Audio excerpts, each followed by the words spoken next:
All right, it's Friday night, and that means the regular Sportswire radio show is on, and we're going to actually pretty much cover everything, literally. I think I even said in my description of today's show, it might actually be for the first time all sports matter, and we're literally going to cover everything tonight. We've got a whole slate of guys coming on here Friday night. I guess it seems like now maybe the regular sports guys are going to certainly have a show that's going to maybe compete with the wrestling shows for a change. After last week's show, it looks like we might have that, but until then, we are going to talk about what we do best on Sportswire Radio, and that is the world of wrestling, where all wrestling matters. And to kick things off for us, he is doing a great job doing logo design work. Obviously, our buddy Sad Boy has certainly got some of that. We've also seen him do his own podcast, the Be More Talkative podcast, where he talks about all things, pretty much anything he wants. And he is certainly on his way to joining many of his colleagues in the Sportswire Radio Hall of Fame.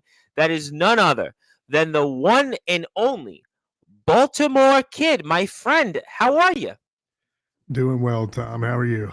I'm doing great, and obviously looking forward to speaking about what we do best on Sportswire Radio, that is the world of wrestling. And I will say hello to my buddy Ron Franklin. Ron will bring you on here in about 15 minutes, so hang on tight, and we'll let you pop on and talk a little bit of wrestling. And obviously good to see you once again. But the Baltimore Kid, a lot to get into here. We're going to try and parcel what happened on SmackDown tonight and kind of maybe get ready for the road to WrestleMania, maybe talk about some news and notes in the world outside of WWE, and maybe even a few things that are going on that might be related to some guy that used to own WWE. But first of all, TBK, give me your general overall reactions on SmackDown tonight and just pretty much what we saw as the show closed.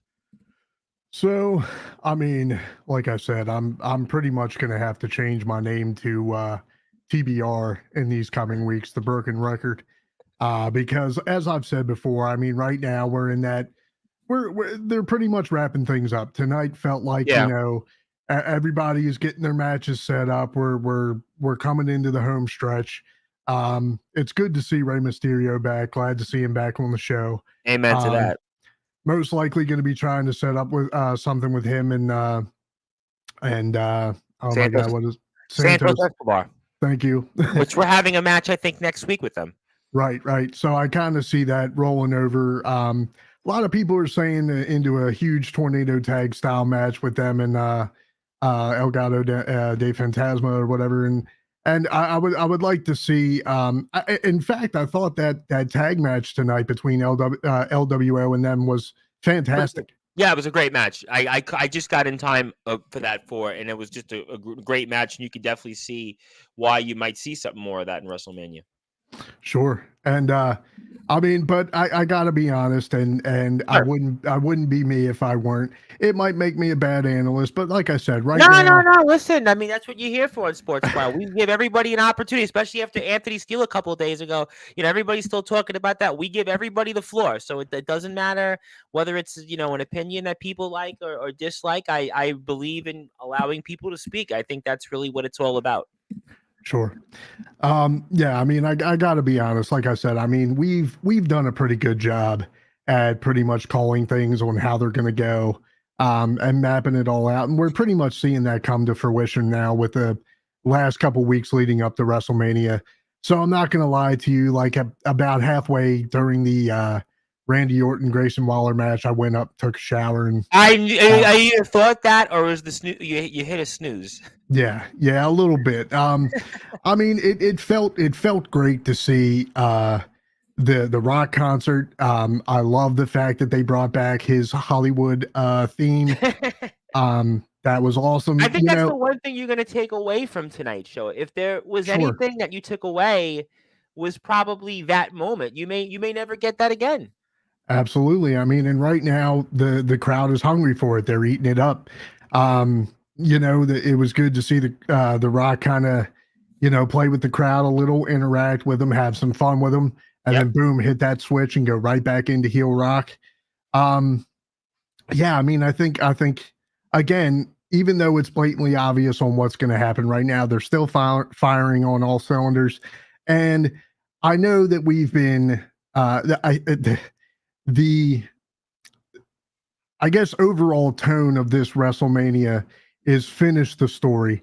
And I don't think that just applies to Cody Rhodes. I think that they're trying to wrap up a lot of things right now. I think they're trying to, because Well, you got Bailey tonight. Now, Bailey's clearly going to be chasing damage control. I mean, Naomi came out. Okay, that helped a little, but it still has the numbers on the side of damage control. So you're going to see the story of damage control in Bailey. I mean, there's a story there with Logan Paul on the United States title. Logan Paul doesn't get a match. Now he gets a match. It's Owens and Orton, who seem to be on the same page tonight. But you know that the next couple of SmackDowns, that's going to probably deviate. They're going to probably have some sort of tension, or somebody's going to hit somebody by accident, and that's going to go basically deluge into the triple threat. And then you've got obviously some other things there that they'll keep an eye on. And I mean, that's kind of what we expect at this point. Yeah, absolutely. Like I said, I think right now they're in the what I will affectionately call the wrap it up phase. I mean, right now. Yeah, Eric Bischoff actually even said the same thing on 83 Weeks with Eric Bischoff.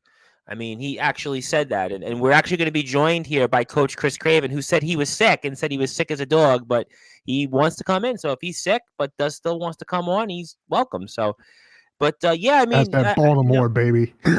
Well, you know what? I mean, I guess, I was speaking with the Tribal Cheese, and he's got the flu, and it seems like the flu is going around, which is crazy because flu season's over, but the weather's been so warm, I think, around the world, it seems, that everybody's kind of getting sick with different things. But we'll bring the coach in. But while we do that, let me say hello to some people. Ron, I sent you the link, so you're welcome to pop on in about 10 minutes. Ethan Sorensen is here. How you doing, Ethan? I'm doing great. My buddy Chase Wakefield, also in our Hall of Fame, was in action a little while ago with the Dawn's March against Violent Love. And Mr. Violent Love of one part of the group, Mr. Andrew Lovelace, is going to be here tomorrow night, 8 o'clock Eastern time. So I'm sure he'll talk a lot about what he encountered literally with Mr. Chase Wakefield. And Chase is going to be back with us on April 1st. And also, question for you, TBK, what are your thoughts on Jimmy Uso versus Jey Uso at WrestleMania 40? And what do you think is going to happen? That's confirmed. And also, the coach is here. Coach, are you sure you're all right for this? Because you messaged me and you sounded like you were sick as a dog. And I don't feel good at any time, dude. I'm not feeling good at all, but I figure, I see TB's up here by himself. I figured I'd come help. Yeah, Randy unfortunately couldn't make it tonight. He's having, some other things he needs to attend to, and he'll be back post Raw. So we still have our post Raw show. So, that's what we're here for. Yeah, getting back to your question, Ethan. I think, once again, that's another one of those. They're throwing us softballs right now. Like I said, we're in the wrap it up phase. Everything that we've predicted to happen, or everything that we thought was going to happen, is now happening. And we're going to see that more as we get closer and closer to WrestleMania. This is a match in the making. These two have stated several times that they've wanted to face each other on the grandest stage of them all. It's what better time than now, given the whole bloodline story. It just makes sense. That's all. All right. And also, I want to say hello to the other Craven who was here last night on the show, Craven Rage, but he actually says he hopes you feel better, Coach. So we want to say hello to Craven Rage, and WCE is basically right around the corner. So I want to give a shout out to Craven Rage, and he certainly had a lot to say to Omen Black. But Coach Craven, I really give you a lot of credit for, coming on here tonight, Coach. And so what did you think on SmackDown if you got a chance to watch it? Yeah, I kind of watched it in the last hour and 20 minutes. I kind of sped through it, but from what I saw, I kind of agree with TBK. Yeah, they're kind of throwing us all the little soft things with finishing touches. We got a couple matches tonight. You got the U.S. title match added. You got LA and AJ added. We already know that, we got a little deeper into Bailey and damage control with Naomi helping. We got a little bit of difference. Did you like SmackDown tonight?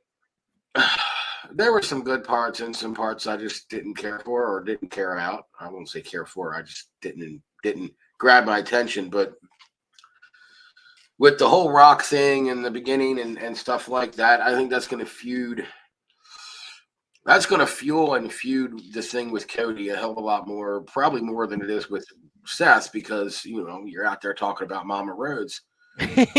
So Rock decided to go personal with it. So the shocking thing was that, for what I understood, Cody was originally supposed to be in Louisiana tonight. Yeah, it's a good point. So I don't know why they wouldn't have him come out. Because we haven't seen Rock show up on Raw yet. It's been Cody coming to SmackDown, or Rock and Roman are on SmackDown. We haven't seen. Why do you think that is? Do you think it's because of the Rock schedule? What do you think that is that he hasn't showed up on Raw? Boss. He's the final boss. He can make it. But we also got news, I think it was yesterday, that he's basically going to be away from WWE from May 1st on up until right around SummerSlam. So really, we're getting The Rock the next couple of SmackDowns. Before I get to Craven Rage has a question for the two of you guys. But we're getting The Rock probably between now on and off up until, I guess, after WrestleMania. And then we're not going to see him for a while.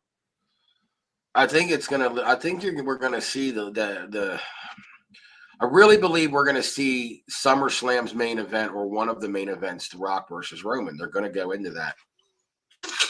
I don't know if that's already been said in my 15 minutes of absence on this show. Well, we haven't been gone that long. We only missed Monday's show because it was, honestly, I didn't really know. No, I mean in the 15 minutes that I missed.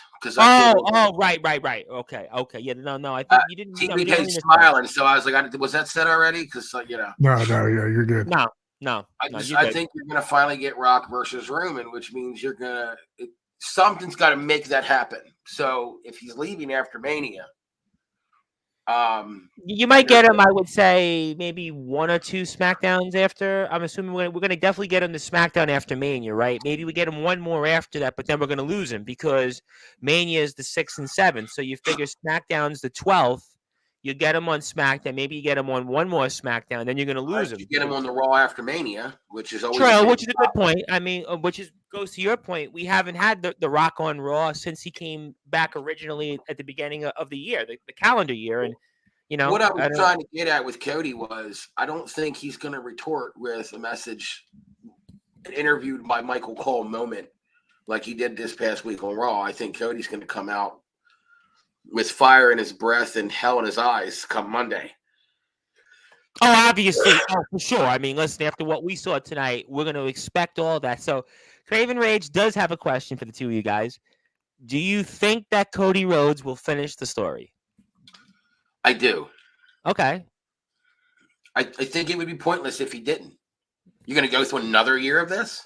Well, I was on a show Wednesday with a guy from Legendary Backyard Wrestling, Napalm, and Napalm said he thought Roman Reigns was winning. He thought that Roman Reigns was going to win and that they're going to find a way to screw Cody, and he's convinced that they're going to continue to basically put Roman as champion. I don't know. I mean, I just, it's one person's take.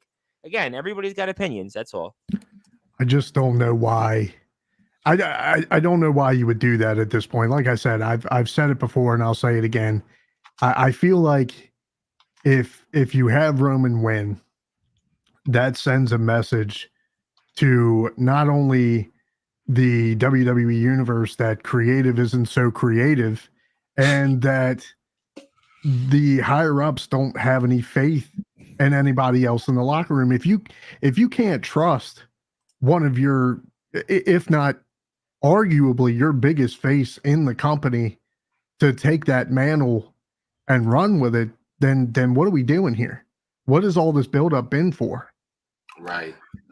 I guess, but you could also say, if it ain't broke, don't fix it.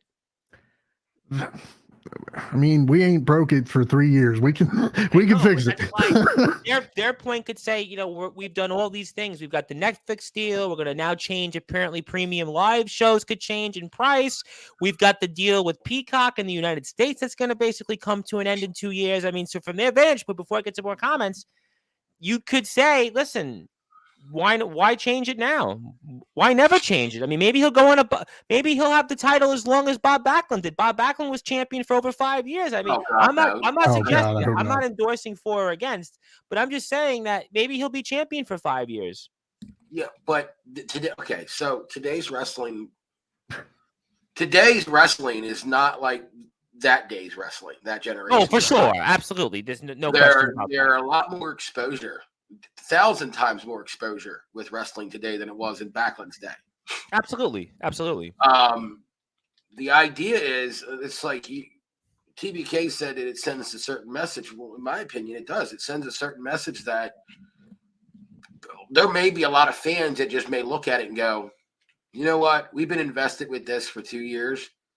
They're not doing it. They're just not going to fucking do it. And then they're not behind Cody no more. And then your biggest space just became your biggest joke. I do agree that if he doesn't win it now, it's almost he could never win it. He could never win it. I mean, even last year it was okay. You had to come back for it. And I'm going to bring on here Ron Franklin. Ron Franklin, hopefully give us more than one-word answers when he comes on here. Ron Franklin, how you doing, Ron? Before I get to you, I want to get to some comments here. I know you're dying to come back onto the show when we got you back here. So we were at full strength on Sportswire, although we're sans Randy Dillon. But we used to have some guy, the brute force, and we've replaced him times 10. We have 10 guys now that we've replaced literally compared to the brute force Brad Weiss. But this person that's a fan of the show might know one of the persons here from Baltimore. I'm not going to say which one, but says, I was trying to actually play along here as I do each week with this, but Sid says Cody will finish. Did anybody see that Sid posted on Twitter that he wants to powerbomb Mercedes Moné? I mean, he actually said he wants to powerbomb Mercedes Moné, but we'll have to see about that. I have a couple of questions. Wants to powerbomb Mercedes Moné? Sid actually posted on Twitter that he wants to powerbomb Mercedes Moné. He just that's his thing on Twitter. He just randomly wants to powerbomb people, and now Mercedes Moné is on there. Sid that's messaging. No, Sid as in the Sid. I was going to say I would pay money to watch this Sid powerbomb. I would too. I would expect. Well, she might be able to do that, but I don't think she posted that necessarily. Psycho right. Sid though, he did post that. Ron, I'm going to get to you in a second. But I have another question for Chris Craven and TBK. If Randy Orton does win the United States Championship, who would you like Randy defending the title against? And I'll open that up to Ron as well. Well, I don't know who that is, but I mean that could be anybody. What you just said. I don't know. I think that's if he gets it though. I don't know if that's a certain foregone conclusion that Randy beats Logan Paul, especially now that it's a triple threat. Doesn't that tell you that Logan Paul may walk away with the title? Maybe. Yeah, I mean, I honestly, like I said, them giving the United States title to Ray, that I can sort of understand, but having Randy carry it just. I said it on Wednesday's show with Napalm, but to me, there's no sense of Randy Orton winning the U.S. title. The only title he should win at this point is the world title because he's the only one that has a shot to surpass Ric Flair, unless you're going with the daughter. But, what do you think about that, Ron Franklin? What do you think, Ron, about the guy? Oh, you can't see him. That's right. Johnson. Yeah. I'm going to say... I'm gonna say Randy shouldn't be. It's like why would you put Randy Orton backwards? It's Randy Orton. He's one of the greatest of all time. So yeah, it would be great to see Randy win, but it's either going to be Kevin Owens or Logan Paul gets away with it. I'm just hoping that they do something with LA Knight after he's done with AJ Styles because they need to put a title on him. We're going to get to that match next. That's a good point. And any other thought from you guys that should Randy Orton get the U.S. title? I kind of think it's pointless. I think that it could. If he got it, great. If he didn't, that's still great. It's still fine. The good thing about Randy Orton is he's been there so long and he's done so much. They could put Orton at any part of the show. They can put him anywhere on the show, doing anything on the show. The guy could be the backstage interview guy and RKO somebody once in a while and still get a good pop. Yeah, you know what it reminds me of? It reminds me of the second half of Shawn Michaels' career in WWE. Kind of like you didn't have to give him a title, but you could put him in the main event. You could put him in a utility match, and he could fit him anywhere. Exactly. He's at that level. I do think that they're probably going to give Orton another, a good rub before he heads out. I would agree with that. The U.S. titles, he held it for 28 days. The only time he ever held it, or something like that. But I don't know. I don't know. I guess that match could go any way, and it still has something to feed after. You still got more you could add to that after. Okay, yeah, fair enough. I would say for right now, the belt is where it should be. I mean, albeit, like I said, Logan Paul, if you're going to put a belt on him, hold on there, coach. If you're going to put a belt on him, it's got to be the U.S. title. I can't see him rocking any other title right now. So if you had to put a belt on him, it's on the right person per se. I mean, I don't even see, Kevin Owens has been in main event spots. I don't think he would be right for it either right now. So, I like I said before, I think guys like Randy Orton, Rey Mysterio, they're playing their roles. They're giving back to the business and they're putting over younger talent. Yeah, no, I think that's a pretty good statement there. And before I get to the other Craven, apparently she's up for the challenge to powerbomb Mercedes Moné. Yeah, I think people would want to see that on sports, but maybe we can do it live on Sportswire because we did have a match a few weeks ago. And also, yes, Ron has a great shirt on. We love Ron's shirt here. We're going to get to Rayer, I'm sure, later on. I got the perfect title for Logan Paul to hold. Yes. I want y'all to bring back the European title that no one gave a shit about and then put that around his waist. The old shitty green European Championship. I wonder, does anybody in WWE actually have the physical copy of the European title? I would actually be curious about it because it's been gone for so long. I mean, the European title's been gone, I want to say, 22 years, maybe 22, 23 years, something like that. I mean, I want to say maybe It's got to be in the warehouse was somewhere. Kurt Angle the last European champion, or did somebody else get it afterwards? I feel like. I don't know. That's a good trivia question, and for somebody out there, who was the last European champion? I thought that it was like Owen or Brad or Shamrock, or maybe it wasn't. No, actually, the Bulldog came back and he won the European title for a little while in his aborted comeback. Then I think D'Lo Brown got it again. Then I think Kurt Angle got it at some form, or Val Venus won it. So there was some combinations of those championship runs. But see how least important it was. See, that works perfectly for Paul. All right, fair enough. But I have an interesting question here because that's a good question actually because it seems like maybe the waters are kind of warming a little bit for this. But do you think that Brock Lesnar is going to show up at WrestleMania and to face the Ring General? It's a good question.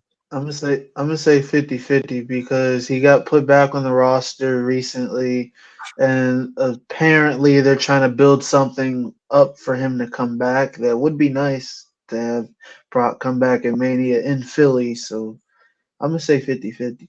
I mean, what are you gonna have Sammy go out there and lose in like 2 seconds flat, and then Brock come out?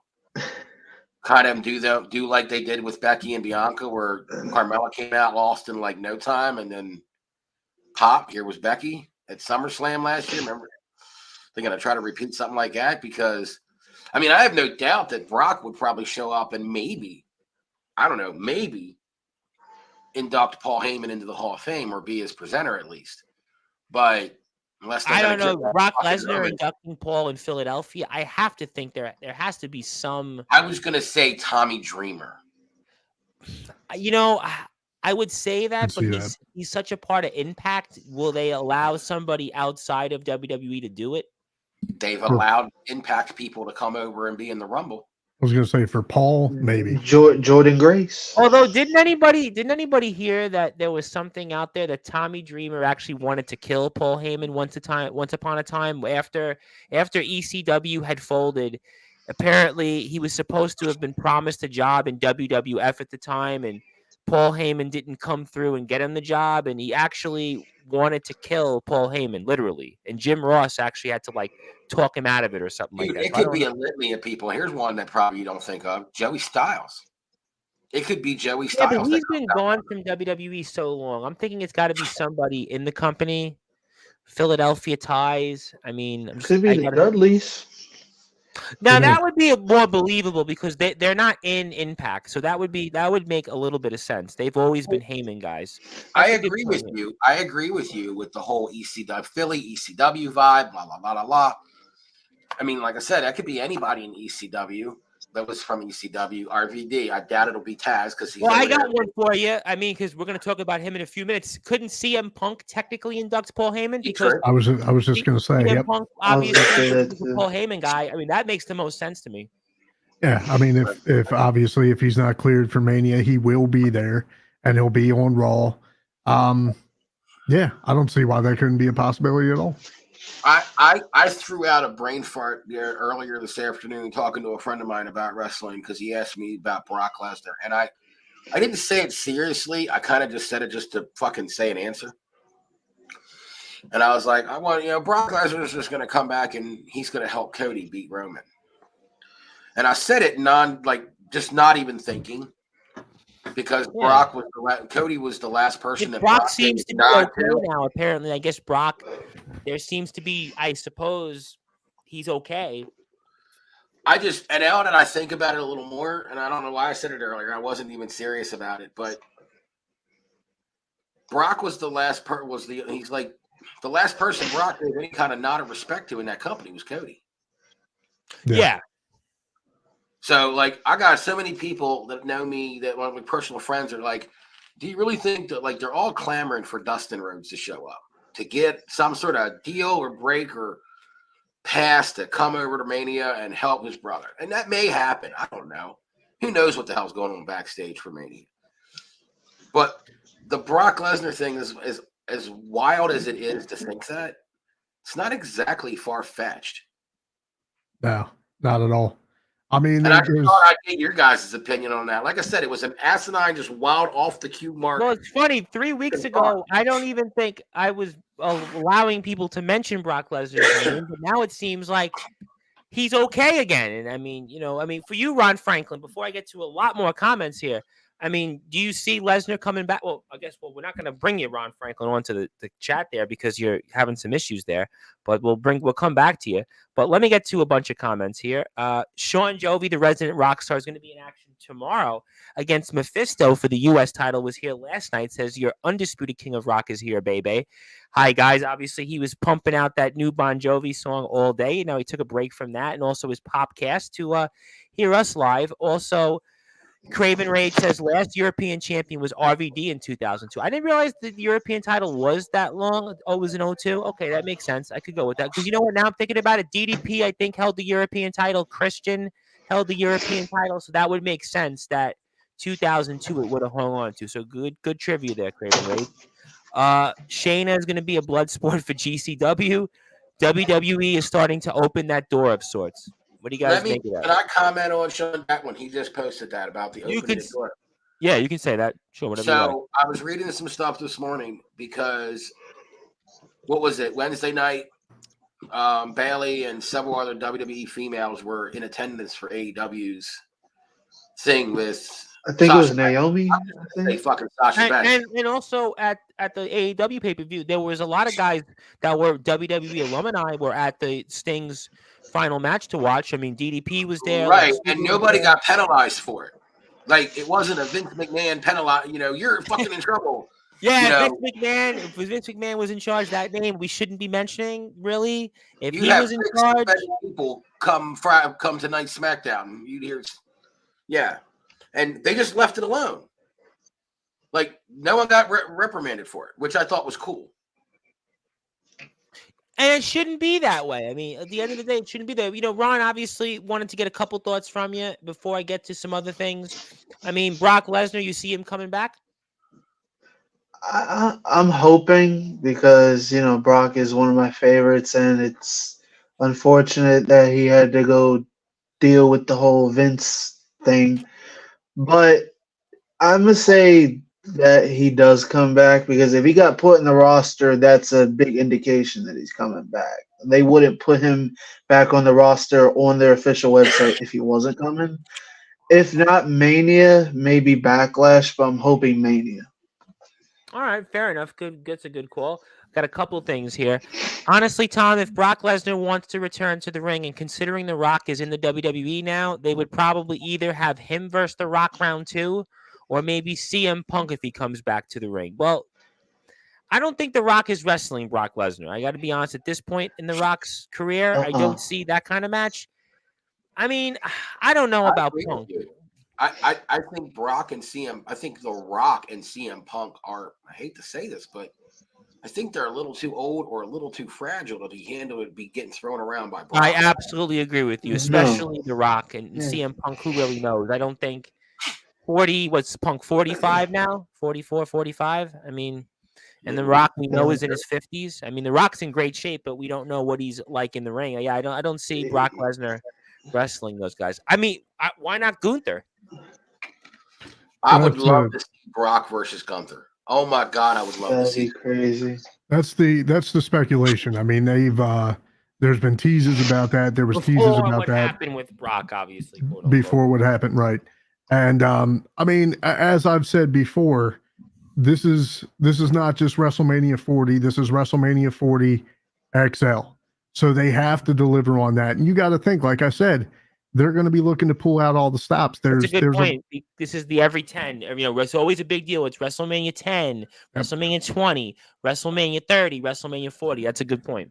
Absolutely. So, I mean, there's all kinds of speculations floating around right now. And obviously, if Brock is clear, it's your biggest pay-per-view in your stable of pay-per-views. It just makes sense. And I mean, there's even speculation about the Hardys. Apparently, their AEW contracts are coming up. I think it's time for them to come home. And I agree with you 1,000%. They're running AEW. I mean, horrible. maybe Matt Hardy was okay the first couple of months, but like everybody else in AEW, and other than that, I mean, been forgettable. Yeah, you know? it's time. It's time for WWE. It's time for them to come home and finish the story. Although I find it so ironic. I think was it Adam Copeland that said how much fun he was having in AEW the other day, and I'm watching like what he's done in AEW, and it's like, really? I mean, good for him. I don't think he's gonna. I at least I would hope he wouldn't talk bad about a company he's barely been in. No, I don't think that was. I think in terms of like his creativity and the freedom aspect of it was something in terms of like where he could go. I mean, I think I mean, when your boss is a giant mark and you're Adam Copeland, I mean, I guess you get to do things. That's exactly, I know you say you don't watch it, but that's exactly what Eric Bischoff said on his podcast the other day. He said basically that Tony Khan is this guy with a whole bunch of cash who thinks he knows everything about wrestling because he's been watching it since he was 14. I mean, that's exactly what Mr. Bischoff said. I mean, again, I'm not saying you're Mr. Bischoff, but that was his opinion. I mean, but let me get to some more comments. A lot of people want to talk to you guys. I think a lot of people are fired up about the Friday night shows again. It seems like wrestling versus sports. And I've heard the sports guys, they do want to have a trivia next month. They want to compete against the wrestling guys. So it could be standby. I think if Brock shows up, it's going to have something to do with Cody. Yeah, it could be. Like I said, I honestly think, I mean, I don't see them doing a squash angle with Sammy. Sammy has won over way too many hearts with the whole bloodline thing, and he's really become a constant face. Is Sammy the one to win the Intercontinental title? No. I think actually, to be honest with you. Yeah, be honest. I think they have Gunther retain. Okay. And then Brock comes out. That sets up a match for them at SummerSlam. All right. Now that would be. I got one better. They do Sammy's match with Gunther on day one, and it sets up for day two. I don't know if they're going to have. Well, I mean, anything's possible. I mean, shit. Yeah.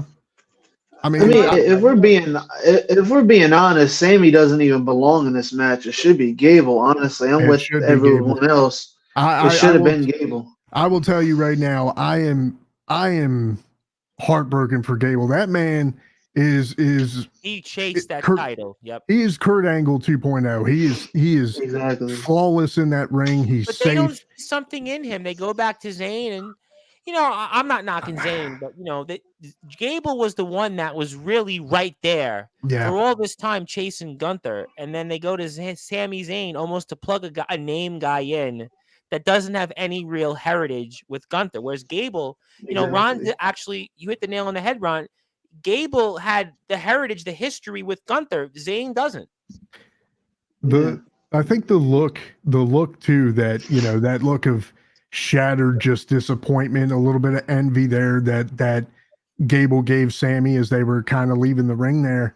I don't know. I'm going to throw it to you guys. Do you think it could be a potential, that sparks a Chad Gable heel turn of trying to get him away from this whole Alpha Academy thing? I mean, I love Otis. I love Otis. I always have, always will.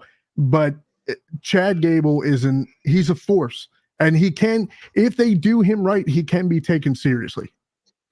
Yeah. You're talking about after where he teased it, but then he gave the mutual respect. But Yeah. eventually, yeah, I mean, you could say that. I mean, it's a possibility. Anything's possible after what we saw at the end of the match. Well, like I'm saying, like we've been saying, I mean, Chad obviously he's more invested. It was all over his face. It was in the story.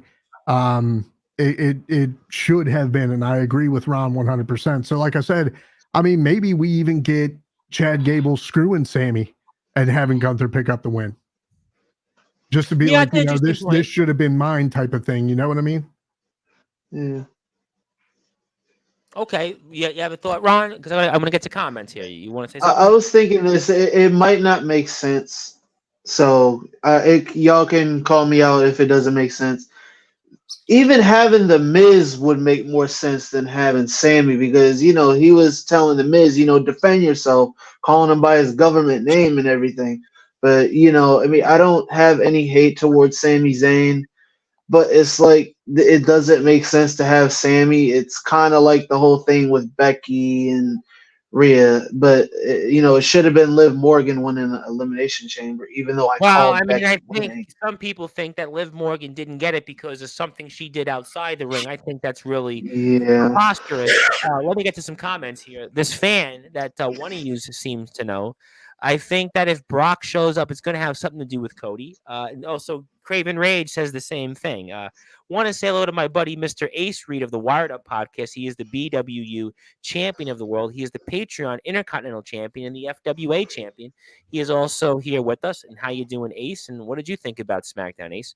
We actually almost bought tickets for Mania. How far is it again from you guys from Baltimore to Philly? How far is it for you guys? An hour and a half. About an That's hour and a it. half. Wow, an hour and a Yeah. half. Oh my god, I didn't realize you guys were that close. And what about you? Aren't you by Philly also, Ron?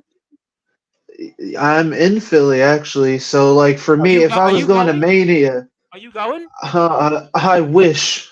So why aren't you going? You're in the area. What's the deal? Too expensive? Kind of that, and it is a dream of mine, of course, but when you only work part time, it's kind of hard to live Yeah, your I wouldn't dreams. recommend that. You shell the bucks out if you You work got at to part sell time. some blood and a kidney to get a Yeah. ticket to WrestleMania. I mean, I when it came down to it, I could not justify spending $3,300 for a half-hour trip. I just if I I'm mean, spending, I if I'm have the spending- money and I wouldn't do it. I mean, well, I I'm have the saying money, if I wouldn't I'm do it. spending that kind of money, I'm going away. I'm not going a half an hour. If Exactly. it's $3,300, yeah, I got to be away for the week. You Yeah. know what? Good point. I can see Cody and Roman and the Bloodlines rules, and Brock will come in to help. I think they gave it to Sammy because he was on a losing streak and just to give him a little push. He thinks it also should have been Chad Gable. I agree with you guys that WWE should have went with Gunther versus Chad Gable for the IC title, but honestly, I feel like that they should do it as a Hell in a Cell match instead of a normal championship match. And he denied me, meaning I don't know who that might be, but I'm going to say no comment. But, just real quick, I know. Yes, was it something? I was kind of hoping it would have turned into a triple threat match between Sammy, Gunther, and Chad. But we're getting that. But aren't we getting that on the U.S. side? Too many triple threats, don't you think? Right, you are. But I in my mind, Chad, Sammy, Gunther, that is three of the company's top workhorses all at once. Yes. Like that if that ain't nothing, if that ain't a Shawn Michaels Undertaker WrestleMania 25 style match, I don't know what else would be. Okay, fair enough. All right, and he denied me. All right, so I want to change gears, and also we're going to bring on the regular guys here in about 15 to 20 minutes. That they'll be here and they'll give us their thoughts on things. And a lot of people are tuned in right now, so people seems to be there's a push. Well, we have a push on Sportswire. Friday was the most viewed on YouTube regular non-wrestling or any interview type show that we've had in like almost a year. So it seems like the new guys we've brought in, they've brought a shot in the arm to the Friday podcast. They've actually given a huge shot in the arm. So they heard what you guys said, and they said, we got to get these PF Takes guys, and there's a whole bunch of them in there. And now all of a sudden, the ratings are up. So we'll have to bring everybody on and sing Kumbaya. But I wanted to ask you guys. So what did you think though about the way AEW rolled out Mercedes Moné? I was looking at what Meltzer said. I know it's Meltzer. But when I saw that AEW didn't even draw 1 million views on Dynamite for Mercedes Moné, I gotta say this: AEW is never going to be able to pull these ratings up. I mean, did they drop the ball yet again, or it's just that there's no hope for the product? What did you guys think of how Mercedes Moné debuted? I think everybody was waiting for her to come back as Sasha. I don't think anybody wanted her.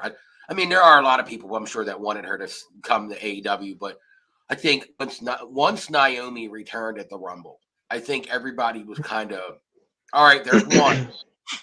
The other one's around the corner. And then it didn't happen. Yeah. And I think also part of it is because they saw it coming, because as soon as they said, oh, look, big business, you got dollar signs in it, they're in Boston, Massachusetts, it's obvious she was coming back. So if they wouldn't have made it so obvious, maybe they would have had higher ratings. But, I mean, it's AEW at the same time, so it's like they're not going to pull the numbers WWE's going to pull for a long time. But they're spending a fortune on her. I mean, they're obviously going to have spent more than what WWE would have to bring her back. She's there to be a main player, but yet Dynamite draws 800,000 viewers. You would have thought 1,950,000 and didn't do that. What's the point? I wouldn't be surprised in another 5 years you're going to watch another. You're going to be seeing Triple H and The Rock on WWE saying, "I just bought my competition," like Vince did. I'm interested. I'd buy AEW. I mean, I'm interested. I don't know. I might be in the minority, and I'm probably not. I don't care. I do not care about her, period. Like, you left, you whined, you cried, you fucking did all this nonsense. You had a chance to come back to WWE, you didn't. You went there for the payday. They're going to do the same thing to you that they've done to everybody else who they brought over there. I see myself coming back to WWE. So what message did you send to the locker room, the new locker room you're joining, that, yeah, I'm here, but I'm going to go to WWE back eventually? What sense did that make? Money over passion. That's what it is. She went there for a payday. That's about it. Everybody in AEW has to go there for a payday. No? I would think so. I mean, big pockets Tony, I mean, originally I thought people were going to go to AEW. A lot of those WWE guys, the big people, the ones that even weren't being misused, like, Daniel Bryan and shit, Bryan Danielson. I think they went to experience it. It's like, I was listening to Jericho talk about this once. He went there to experience it. He wanted to experience what it was going to be like in a different environment with a different, flavor, as he said, of wrestling. But Jericho stuck around. He's been there since the doors open. I think Jericho's a different and highly unique case versus a lot of the names that have went there, though. A highly unique case. Right. Jericho. But you got Sasha, you got Claudio, Moxley, Paige is there, Saraya now. You have Christian, obviously, Adam Copeland. You have people like Miro, although Miro now is apparently now on the market for someone else because he's now divorced. I mean, I think some people went there for a taste, and some people like it, and then some people don't. Like, you got Mark Henry and Big Show went there to actually perform, and they don't even. Well, would they use Big Show like a handful of times? Yeah. He just posted on Instagram that he wants to come back in the ring, apparently. Speaking of that, he's been wanting to. He never wanted to leave the ring. He was supposed to come over here or go over there to be used better or more, and we saw how that went. Yeah, they've all been the same way. I have a question for Craven Rage because Ron Franklin has the shirt on. So what do you guys think about Rhea Ripley and Becky Lynch? You're the Rhea person. You're the Rhea expert, Ron. So I'm going over to you. Let's see. I'm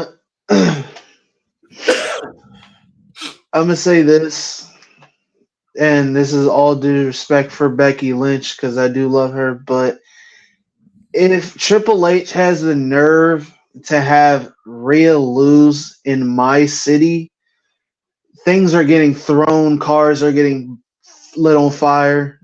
No, literally not, because that's vandalism, obviously. But if you have Rhea lose in my city, we have a big problem. He's But talking I'm like pretty sure that's not going to happen because, I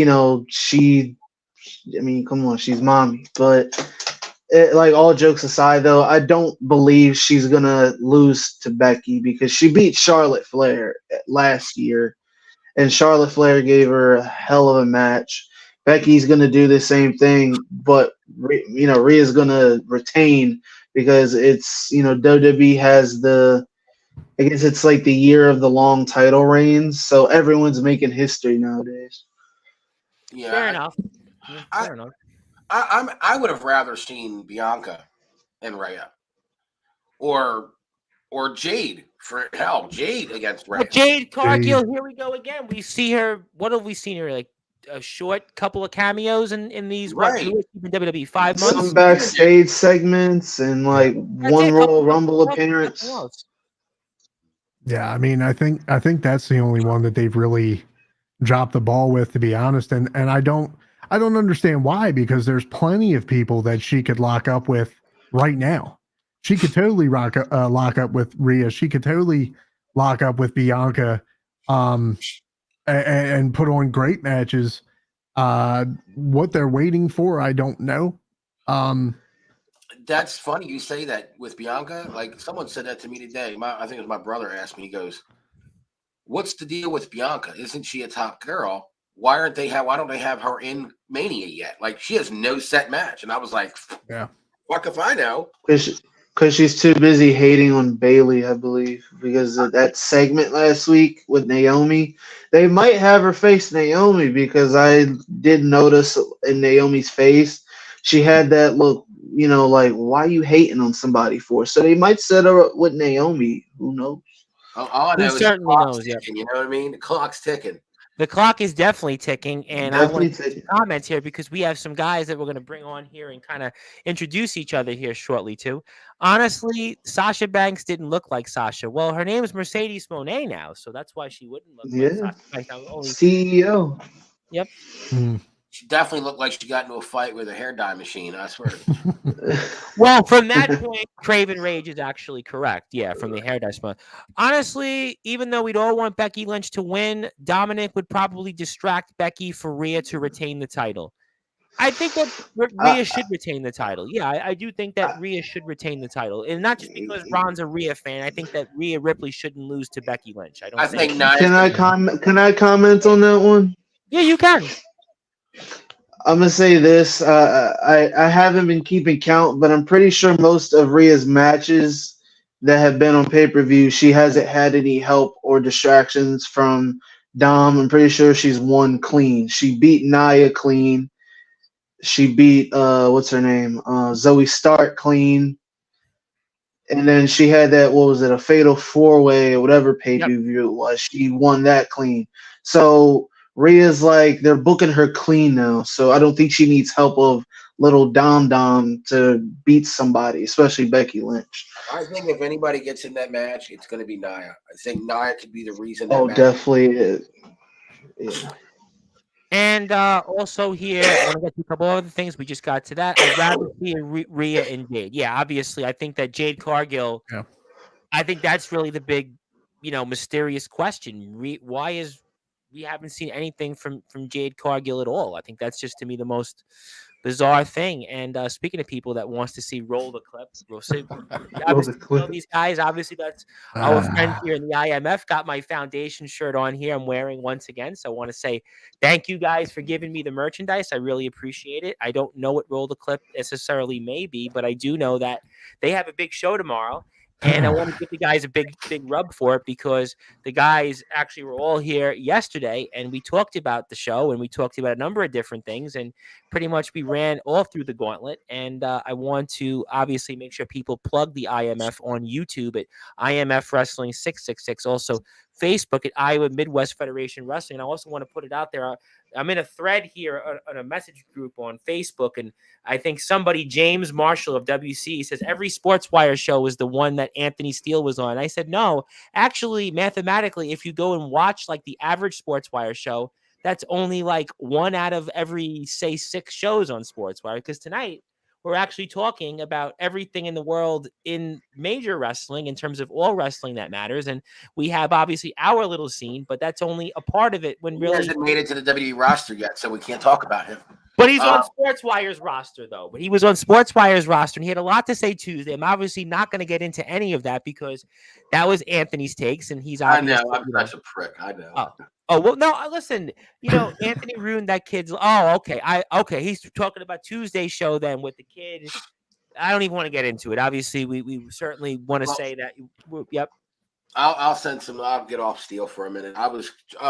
You were talking about message feeds and group chats and stuff. Like, I was like really. This is to go back to what's her name, Heather. Yeah, Heather. Yes. Well, that wrestling chick, because I don't know anybody. Right. Sorry, I don't play the identity thing. Anyway, about Rhea and Jade. Weeks ago, I was really big on wanting to see why Jade and get Jade in there, and then I left it alone for a while until I said it tonight. But one of the things that I'd heard, and I don't know if this is really true, but a few weeks ago, I heard that the original plan for Jade for Mania was Charlotte until Charlotte got injured. The original plan for Jade was her versus Charlotte. I was going to mention Charlotte too, because they might be waiting for Charlotte to come back. That's going to be a while from now. I know she's doing great on recovery, but that's going to be a while from now. What I was going to say is I hope they don't wait until Charlotte comes back because you got a really good talent in Jade. Oh, shut the fuck up, Roman. At least I can wear tank tops without my titties hanging out. Anyway. Is that fighting words? You don't want none of those. Sick. I can still would Roland Havoc want? Would Roland Havoc want some of you? Roland Havoc. Who? Anyway, name doesn't ring a bell, huh? Doesn't ring a bell. Back to relevant people. Oh, I see. Oh, because he wrestled. You know what? I tried working something out with Havoc, and he kind of left me high and dry, and that's how I feel about it. Is that because you got the Anthony Steele treatment, basically, from that company? Is that what that was? Oh, it doesn't matter how I got treated from that company. They just Mr. Judgment is Mr. Judgment. They live in their little bubble and they do their own thing. Let them have their own thing. I'm not butthurt about it, but I'm surely not going to sit there and play like I still got. I'm going to sit there and stroke Havoc's ego. Like, all right. Well, you know what? Obviously, we're getting close to time, so I got a whole bunch of guys I want to pop on here. I want to get to closing thoughts from our guys here that are on the wrestling side of it. So let's add a bunch of guys here that are coming on here for the first time. We got a bunch of the TSF takes, and then we're expecting some of the regular Sportswire guys. This is going to get real crowded for a second. So first of all, before I get to closing thoughts on some of the guys that are going to leave here in a minute, it is an absolute honor to have a bunch of you guys, and I'm expecting more guys. And in fact, I'm expecting at least 2 more guys, if not more, because we have the regular Sportswire guys that are going to pop on here. So obviously, TSF Takes guys, great to be with you. Nice to meet you live on the air. And, Coach, I think, we really do have competition now with the wrestling guys and the sports guys, because we've got basically some of the best analysts in the world that come on Sportswire. It's only a small percentage when we hear those interviews like Anthony Steele, because look at this here on Sportswire. It has all become really, really big in a short amount of time. But before I come back to these guys here, I want to get to the wrestling guys here, and also want to say hello to the Atomic Titan who's here. He says hello, and I want to make sure we bring him on and say hi. And also, I've got Rob Maraska, who's wearing is that like a 1962 Mets jersey, or is that like a 1982 Mets jersey? What is that? No, it's like it's a 1986. Close enough. 86. We got guys here that weren't even born in 86. Actually, That's almost right. all of us here, with the exception of maybe Coach Chris Gable. I know we're going to be waiting for some more guys here because I can only have, I think, 10 at a time. So there's going to be some guys that are going to move on. It's going to be like hockey line changes in a second here. So I know I'm going to have some guys that you're going to have to basically move off. But let me get to my wrestling guys because I want to get to them for closing thoughts, because I got a couple of other Sportswire guys I got to bring on because I've actually got 10 people tonight. So Ron, I'm going with you. I'm going with your closing thoughts. Anything else you want to plug, share, or say first? Always good to be with you. And looking forward to Friday nights now all of a sudden. Business has certainly picked up, in the words of good old JR. Yep, guys, it's always good to be here with y'all, talking wrestling, talking football and other sports. Can't wait for baseball to finally come. Yeah, baseball. And Yeah, we're gonna join Rob Marosco and Chris on that. We're gonna have a lot of baseball coming. yeah. For me, NASCAR has been going pretty good, so that's always good. The plug for me, it's gonna Instagram ron.frm215. Always, post mostly wrestling and NASCAR stuff and a little bit of gaming stuff too. I do see it. I And try to like some of your posts on Facebook and yeah, Instagram. So you always do good by me. All right, Ron. Jump in. And waiting for football to come because little crazy stuff's been going on the past couple of days. Oh, We'll we're gonna get get into that it later. guys, but unfortunately, I can only bring 10 on. So Ron, Yeah. always good to be with you, my friend. I'm gonna definitely talk with you next week, and keep up the good work, and we'll see you soon. All right, that was Ron Franklin. We're gonna let him move off the screen because I got to get some more guys on here. So, Coach, I'm going with you because you're actually under the weather anyway. Hopefully, you feel better for our post-Raw show, and we got a crowded environment here, Coach. You got what you wished for. Now we got some real. Mix it all up. Why not? Right? Mix it all up. I told you. We really, I found a way, and we do that on Sportswire. But I want to give you the floor, my friend. I know you're obviously, struggling here, and you always come through like the Hall of Famer you are. So I want to give you the floor, and certainly want to give you more of a floor than that company that Roland Havoc works for. I want to make sure you always have a floor on Sportswire. So fire away, Coach. I'll say this thing about Roland Havoc. I thought it was something that was going to work out. It didn't work out. Matthew. I'll say Matthew. Manning, right? Is it Manning? Matthew Manning. Yeah. I have no problem with him. I just wish that would have went differently. It didn't. I just don't need 30 people calling me tomorrow morning because they saw me on here tonight going, "What the fuck is your problem?" Like they did the last time. Because they had everybody from a roster we shared call me at like 6 a.m. on a Sunday morning, one after the next, which could have got them something thrown at their head if they'd have knocked on my door 6 a.m. on a Sunday. Kiss my ass. We'll certainly find out. Obviously, call me at a better hour. Well, we love that company. We love you, and we certainly hope that we'll see you somewhere, one way or another. And I hope you feel better.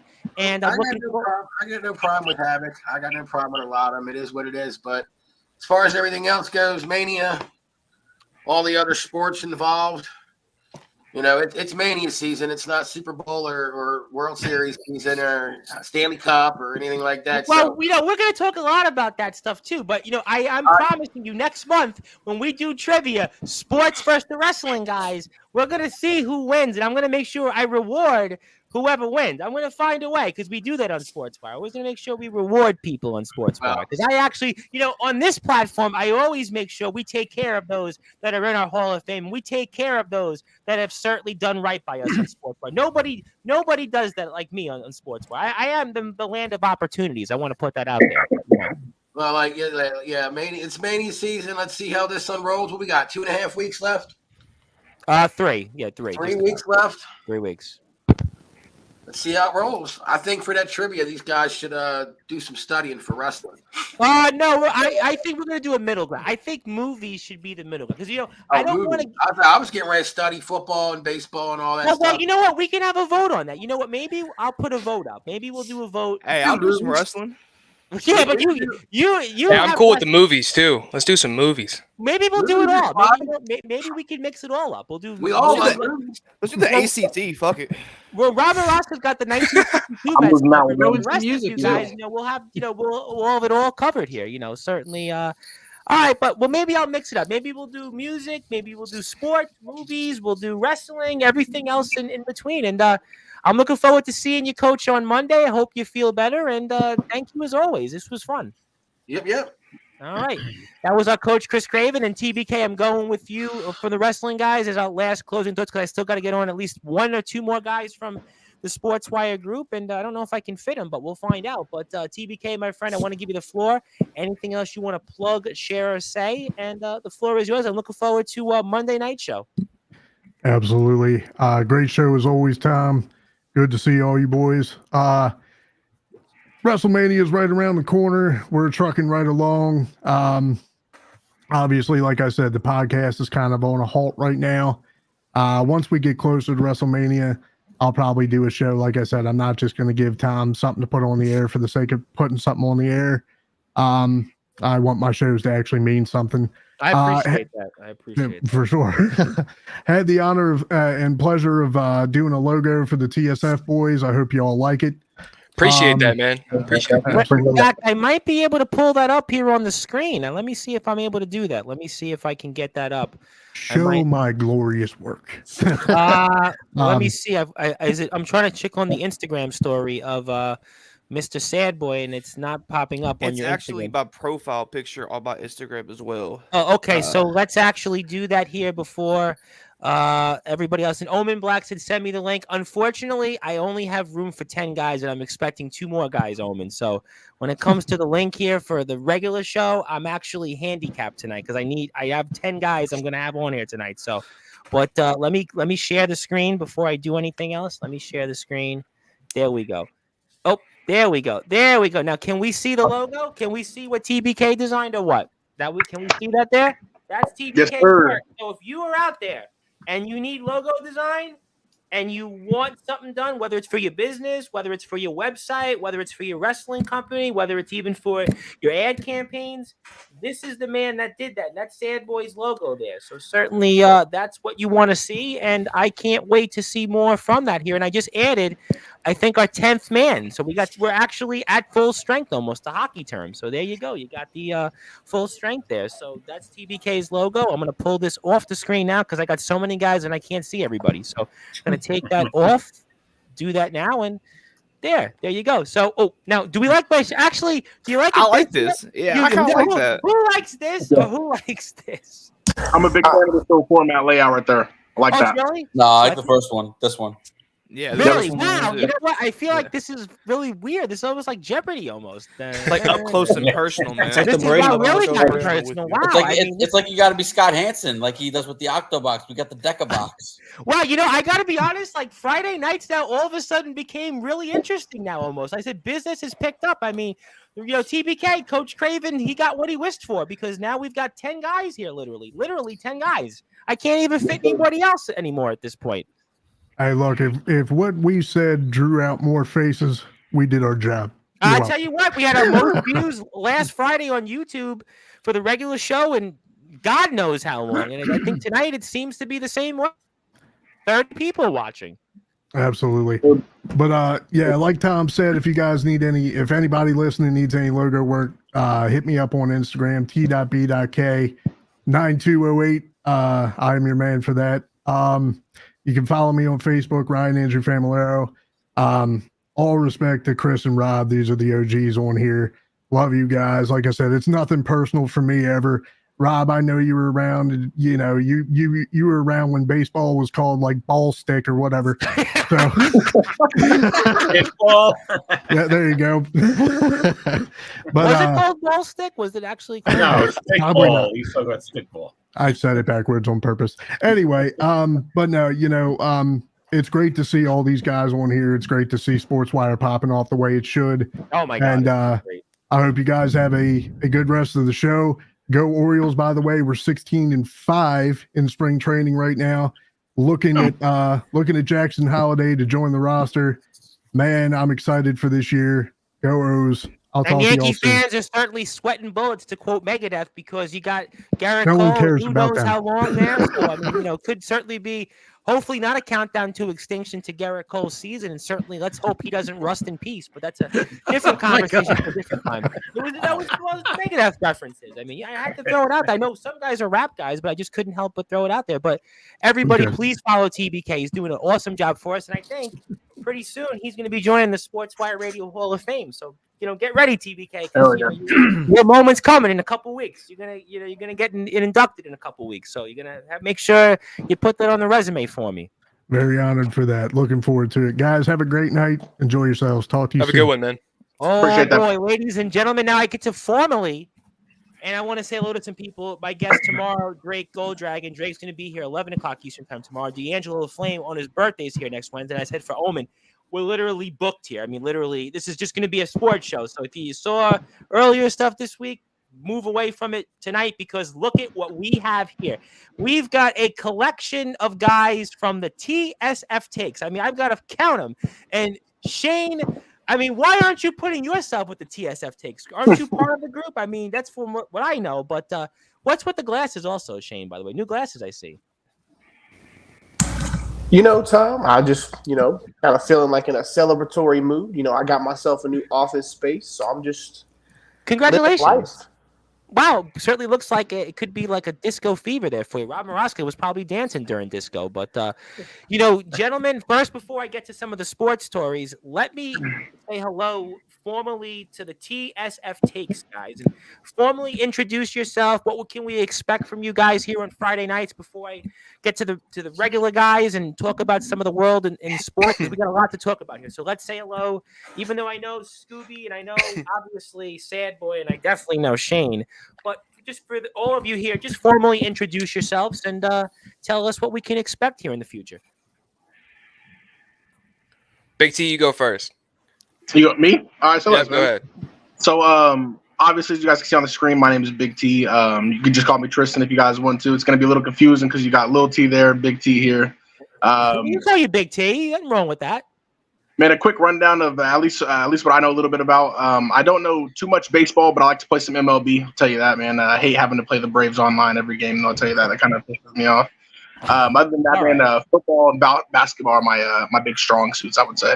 We're going to talk a lot of football, so that'll be good. Football, we'll have a lot of football talk tonight, so that's awesome. So who else would like to introduce themselves? DK, go ahead. DK. DK, what's up, I like man? college football, clearly. Big Michigan guy, go blue. Congratulations. Also, I appreciate that. Long time. But also a big hockey guy myself. I'm really any sport, though. I like football. Keep up with that. Basketball, Pistons fan, so it's a sad year for us. Yeah, condolences on the Pistons season. Condolences. But, yeah, other than that, just glad to be here, ready to talk some sports, and that's about all. I love it. You know what? That's what it's all about here. And I'll go with Scooby next because Scooby's obviously been here. He's done some stuff. But Scooby, formally introduce yourself before I get to the other two guys who I know extremely well. And the world knows them or people that look like them. But Scooby, tell us a little bit about yourself. I am Scooby Stoney, one part of the TSF Takes. We talked about this last time. I love all Rangers teams. Planning to be on here every Friday with you guys with as many people as we can get on. And if you check out our YouTube, TikTok, anything like Twitter, Threads, anything like that, we're going to be putting a lot of content out coming up into the draft. And I just wanted to say, go Jets, because I know we got a lot of Jets fans in here. So, and another one, with Justin, Jets fan. Yes, Justin's a big Jets fan. Yep. I was super sad to see the Devils in the bio, but hey, it's okay. It's okay. Well, you know what? Look, you can't win them all. In sports, you're not going to win every team over every person. They put us out last year, so it hits. It hits. They put the Rangers out last year, so it just hits a different way. All right. Well, speaking of people that hit a certain way, it's your boy Shane. Now, Shane, I know somebody that looks like you, but not you. But do you want to introduce yourself, and what can we expect from you on Friday nights? I'm a regular person on here on Friday nights, but what's going on? It's your boy Shane. Pretty much, I'm one part of TSF Takes, and I'll be doing a lot of wrestle talk. So that's we should have had you on just before, so maybe prior we'll get you on for the prior wrestling guys. I'm gonna have to start coming on with the prior wrestling guys. But tonight was one of those nights where I was dealing with the wife, and so pretty much like I've stated before, I'm doing the wrestling talk and all that jazz. So you'll certainly give us some Southern bulldozing like comments. Oh yeah, most definitely. And last but certainly not least, before we get to the world of sports, a man that certainly is very memorable, Sad Boy himself. Say hello to the world, my friend.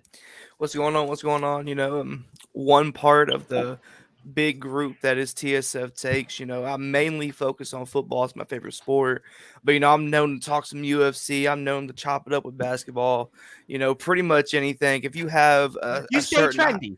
if you have a certain hot take, I will debate with you for hours until we're both blue in the face. I mean, but hey, it's been a crazy, insane week of the NFL offseason. I'm gonna talk a lot. I know I got one guy who's really into baseball, and I'm gonna get to baseball, but I think it's gonna be a lot of football talk. I'm gonna mix in baseball because there is some actually baseball news with Garrett Cole, but it'll be a lot of football, I'm sure, over the next hour or so. Absolutely. I'm super excited. You're gonna see me on here every Friday. Go Pack Go. It's been a crazy off season for us. Crazy off season for the NFC North in general.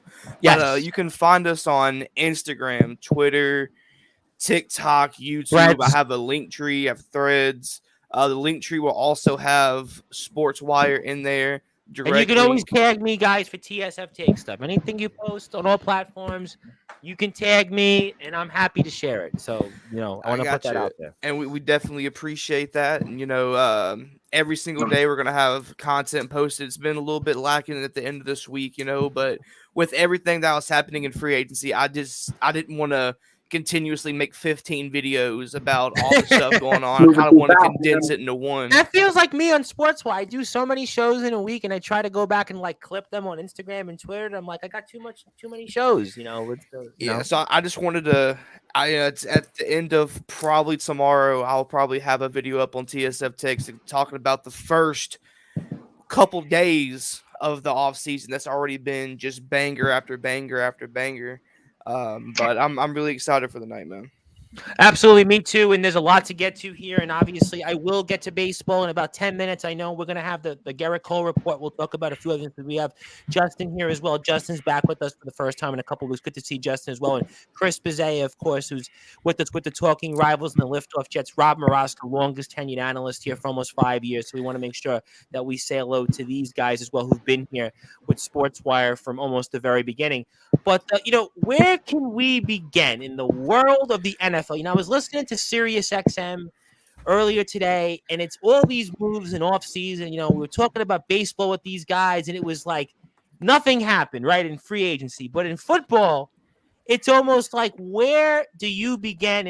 And I guess I don't know why I'm going to go with this, but I have to say, what do you guys think, first of all, about Russell Wilson and the Pittsburgh Steelers, and the fact that the Pittsburgh Steelers, gentlemen, only have to pay Russell Wilson over $1 million, a little over $1 million, but the Denver Broncos are paying him nearly $40 million. So what do you guys think about that move? And obviously Kenny Pickett going to the Eagles to kind of open it up for everybody. What's your guys' impressions on Russell Wilson's new home, the Pittsburgh Steelers? I think it was I'm gonna go ahead and say I think it was kind of pointless. I mean, it was a great deal. Why? Don't get me wrong; it was a great deal. I think it'll still make them a little bit competitive there in the AFC North.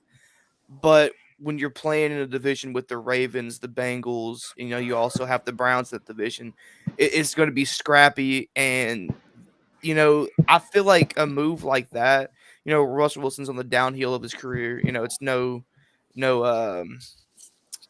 hot news or anything, but I honestly think that if it doesn't really change that much. It doesn't really change that much. I mean, For the it's a price, value deal. It's a value deal. If we're looking at the future of the team, I mean, what does that really do for it? You still don't have that franchise guy.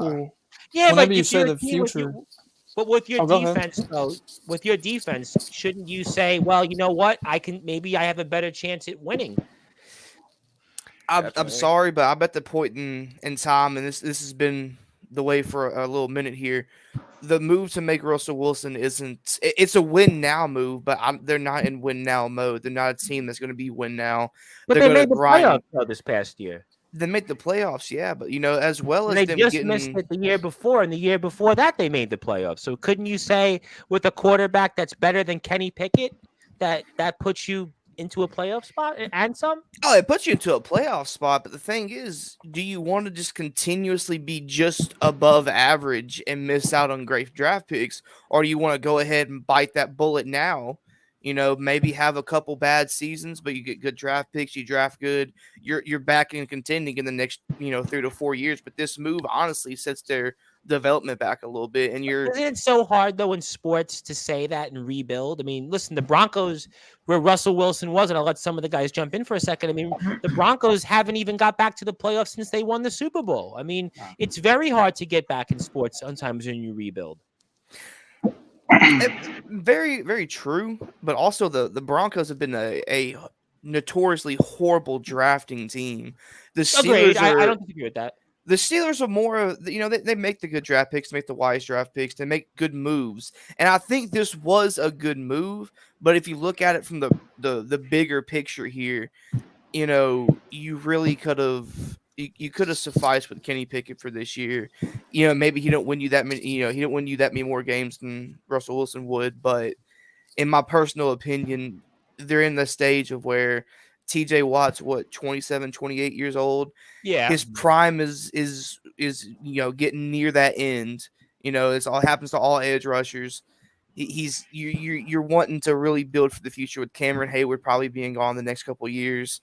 You're heading toward that rebuild. And I think they're trying to push from it so hard, but they're trying to grasp on that one little bit of fight they still have left in them. But in my personal opinion, if I'm a Steelers fan, I'm iffy on it. I'm meh. So what do the rest of you guys think? For the price, I love it. Like if we're talking about what he was getting paid in Denver, I'm with Mikey or Sad Boy 100%. But with this little, what was he that he's getting paid? 1 million to like 1.2, I think. Yeah, just over I a mean, million. I love it. I mean, like you said, it's hard to compete with the Browns and the Ravens, but I mean, if you get Russell Wilson instead of Kenny Pickett, it's going to give you a much better chance to do so. Like they could win a playoff game with that team if they draft. That's what I'm saying. I mean, I kind of feel like it's a short-term move. It's obviously not a long-term move, but you could certainly, in the division you're in, put yourself into a position where maybe you can win a playoff game or two, and maybe you get one more run at a Super Bowl. I mean, and he's got something to prove because his last couple of years have been an absolute disaster. I mean, anybody else have a thought on that before I talk about some other moves in the free agency? I agree with the price. Why not, right? I mean, it's not a long term, like you said, Tom. So if it gets them a playoff win or whatever, I think it's a good move. We saw the Mets tried it. Listen, the Mets tried it with Verlander and Scherzer in baseball. I mean, they brought him in to obviously try to win a World Series. And, Russell Wilson, the Pittsburgh Steelers have been 9-7-1, 9-8, 10-7, something like that the last 3 years. And if you get a real quarterback, maybe you can win 11 or 12 games. Yep. So I think it's it's not a bad move, not at all. Okay, we want to say something, Justin? Yeah, I don't hate the move. I think it's actually a pretty solid situation. Honestly, I personally think the combination of Russell Wilson and Mike Tomlin's a match made in heaven. I think they're going to be a good football team next year. They're going to come back with that strong defense that they had a year ago. It would be interesting to see how they address the wide receiver position. Obviously, we saw them trade Deontay Johnson. You already have George Pickens and whatnot. But when you get the combo at running back with Harris and Jalen Warren, so they have talent. But yeah, it's a crowded AFC North, right? We've seen. Oh my God, what a tough! Maybe the toughest division in all of sports. We saw the Ravens get a lot better. The Browns are kind of like staying where they're at. To me, the Browns have the most question marks of any team in the AFC North. I agree with that. What exactly is Deshaun Watson right now? And not exactly the best. They signed Jameis Winston obviously as their backup, but I don't know what to make of the Browns really. The Bengals will bounce back in a big way with a healthy Joe Burrow, but the Steelers have themselves a chance. But every team in that division won at least 9 games. I mean, the margin of error. I mean, it's so fascinating. And, and as a side point for everybody, Kenny Pickett, I mean, is basically his run in the NFL basically on the path to being a career backup journeyman. Obviously, Steelers give up on him. What do you guys all think on that before I talk about the other move that impacted us here big time in the tri-state area, which was Saquon Barkley? But, what did you guys all think of that? I think with Pickett, it just didn't work out in Pittsburgh.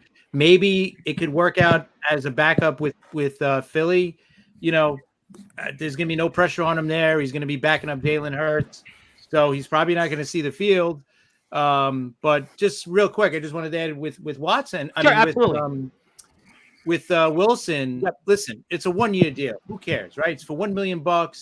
Problem is, like you said, it's a crowded AFC. Like, they may not even be the third or fourth best team in their own division, let alone in the conference. I mean, that's how tough that division is. Cleveland is going to be. They got to be better. I mean, Watson has to be better, right? He was 5-1 as the starter last year, so it wasn't horrible. He just wasn't as good as he was with the Texans. So maybe we'll see, because that was his first year back, full season back, and he got hurt anyway. But he is a question mark without a doubt. But the Browns are still a really good team. And then when you look at the rest of the division, the Ravens are still the Ravens. Obviously, they picked up Derrick Henry, but they did lose Queen to Pittsburgh. So Pittsburgh defense, TBK mentioned also basically. So it's definitely. I don't mind the move, but it's a short-term move, and hopefully they have a plan B for a backup or a young quarterback. Maybe they'll draft one at some point this year to fill that void, because they're going to need a franchise quarterback, and we'll see. Now, Big T, I saw you jump in, and Ron Franklin, who was on the show before and popped up, asked, "Are you wearing a Bears hat?" First of all, you're wearing a Bears hat, and next is, what did? Okay, there you go. Yes, there you go. We confirmed it there. That's why he's Big T. But Big T. So obviously Pittsburgh gets Russell Wilson, but then Philadelphia gets Kenny Pickett. So what did you make of some of that before I talk about Saquon Barkley and let the other guys think their thought or two else on some of this? Well, man, it's definitely a little different, but I think looking at the Browns last year, right? Obviously, you lose Deshaun Watson, but you have a guy like Joe Flacco, who's everybody knows is clearly past his prime. At least from what we saw. Lucky, very lucky. He comes in, he makes good plays, man. Like throwing the ball. I mean, it was some of the best quarterback quarterback play the Cleveland Browns have seen in a long time. Oh, absolutely. Specifically for Russell Wilson, though, I think it's very similar to that situation. Yes, you bring him in for a year. Experience takes you a long way in the NFL, though. A rookie quarterback can only do so much, especially if you're looking to be competitive in a very crowded division. A guy like Russell Wilson can definitely bring you some wins. Do not get me wrong, but as for them losing the trust in Kenny Pickett, I think it would have been better to try to keep him around, possibly for whenever Russell Wilson is done playing ball there in Pittsburgh. It's definitely, I think, a win now move. And anybody else wants to add anything on Pickett or Wilson? And then I'm going to ask you guys what about Saquon Barkley. Pickett really didn't show me enough to really say, hey, that's the guy we can build around. He's under Matt Canada. I get that the offense really wasn't suited for. We saw Canada get fired. What a disaster that was. But there still wasn't a lot of plays to where I sat there and I was like, yeah, this kid's going to be something. He didn't show the flashes that I would like to see for a franchise guy, but he's a solid backup quarterback. I think if he goes to the Eagles and sets into Jalen Hurts a little bit, I see him maybe having a Marcus Mariota type career, maybe getting another shot, if he can show it on another team. But I think he should sit a couple of years behind Jalen, learn that Eagles offense a little bit, sit behind the genius that is the Eagles offense. And he can either turn his career around or stay exactly where he's at, holding the clipboard. Now, I have to ask this because we got some local guys here. Obviously, we're New York guys, and you guys are the NFL fans from the other part of the country, but still certainly have something. I'm going to get to a couple of comments here because we actually have some comments here. Boy, am I fired up for the Friday night show for the first time in a really, really long time because we got a really crowded show here. It's almost going to be like a SmackDown. Saquon Barkley, though, goes to the Philadelphia Eagles. This has been the talk of the New York, New Jersey sports market of late, and he had a few things to say, and I mean, what did you guys from afar, all of you, think about that move? And something tells me here that the Giants are going to regret this one, but let's say all you guys. Could I say something? You can say anything you want. It's Friday night. We're live. We're live on Sportswire First- Radio. We got 28 people tuning in. So you better say something. Who could blame Barkley, first of all, to get out of that mess that is the Giants? And they're going to end up regretting it. Was he, has he been what he was? No, not recently. But and is he worth?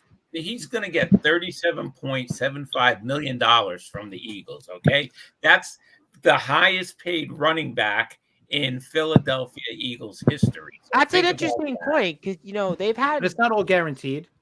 No, it's not all guaranteed, but it's just when you look at it. Okay, I think the Giants are probably going to end up regretting this.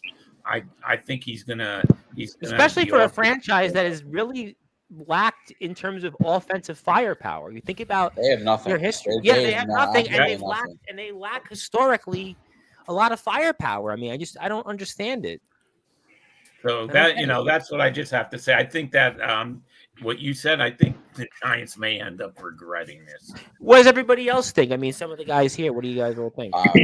They're going to 100% regret this. I mean, listen, they're bare bones right now. They're building up nicely on defense, right? That Brian Burns acquisition was incredible. They've signed some decent offensive linemen, but man, the skill position is it's bad now because you signed Devin Singletary, and you're probably bringing back Matt Breida, so that's kind of your 1-2 punch. They're running back, but other than Jalen Hyatt, I mean, they really don't have much. And I don't know how much truth there is, but apparently Darren Waller's considering retirement. Heard about that. So that's that would be a big 1-year bust, after the big trade they made last year from the Vegas Raiders, and they're gonna have, and you know what, they're gonna have to take a receiver at 6. They really are. I mean, because to me, their quarterback room is a little too crowded for them to go quarterback first round, and plus, aside from the top 3. I'm not really interested in drafting a quarterback in the first round. To me, my favorite of the 3 guys is Drake May. I think he's going to, unfortunately, Chris, I think unfortunately he's going to end up in New England. I think he's going to be the best of the 3.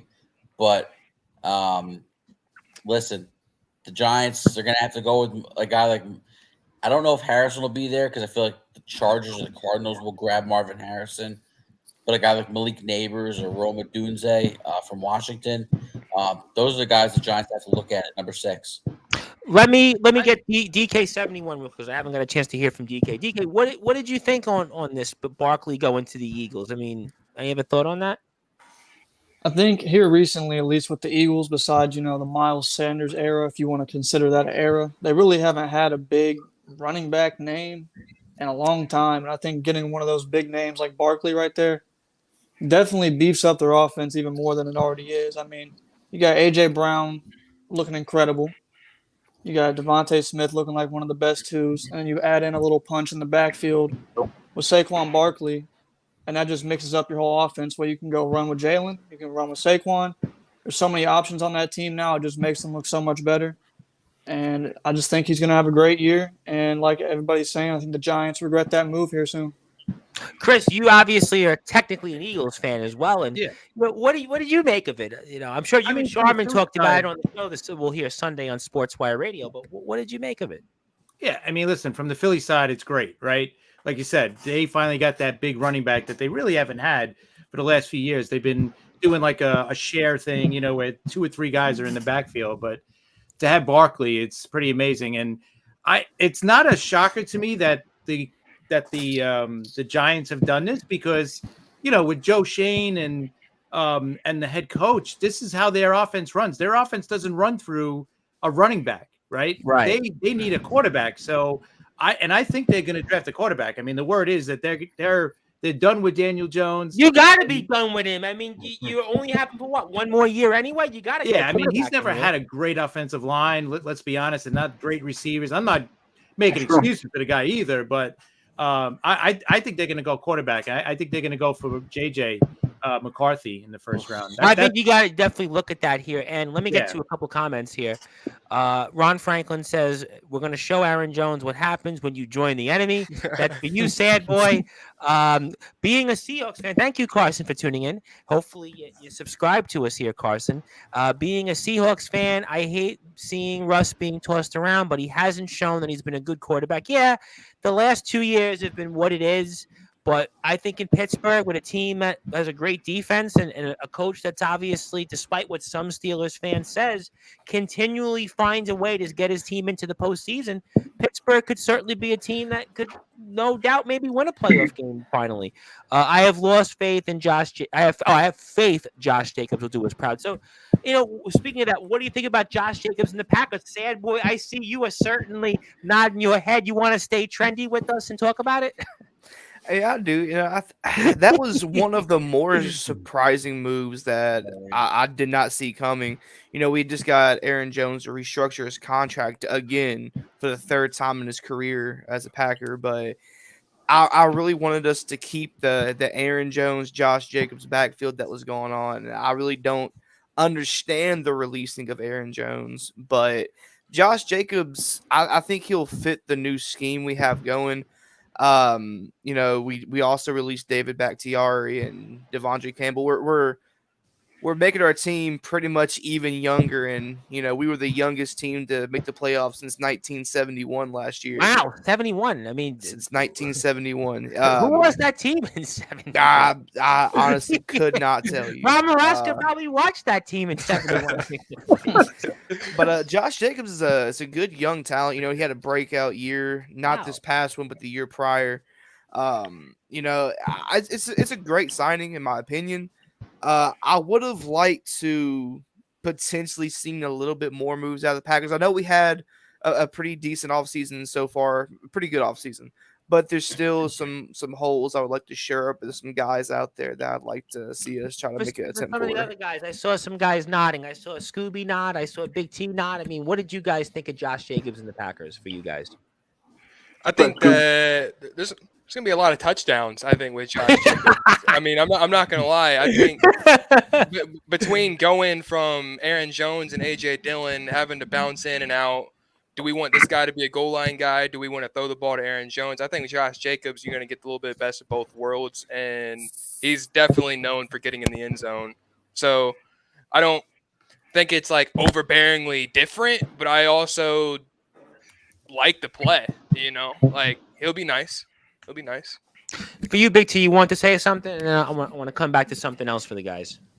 Well, first, me being a Bears fan, I absolutely hate it. Sorry, that's why I wanted to come to you, because I saw the Bears hat. I got to come to you. In the Packers' perspective, though, I also agree with Scoob, man. Trying to balance a backfield between A.J. Dillon and Aaron Jones being so different in play style, Josh Jacobs kind of just meets you in the middle. But not only that, then being able to keep A.J. Dillon too. I don't know if anybody remembers, but I want to say a few years ago or so, A.J. Dillon kind of made his mark on one game where there was a bunch of snow, man. Nobody could get going on the ground. And Yeah. Quadzilla. Exactly, man. And honestly, I think that's the reason that he's still around. Like when Mikey said that he was kind of surprised that they didn't want to keep Aaron Jones and Josh Jacobs. I mean, I get it. Josh Jacobs can do the exact same thing Aaron Jones can. Yes, Aaron Jones might be a little bit more shifty.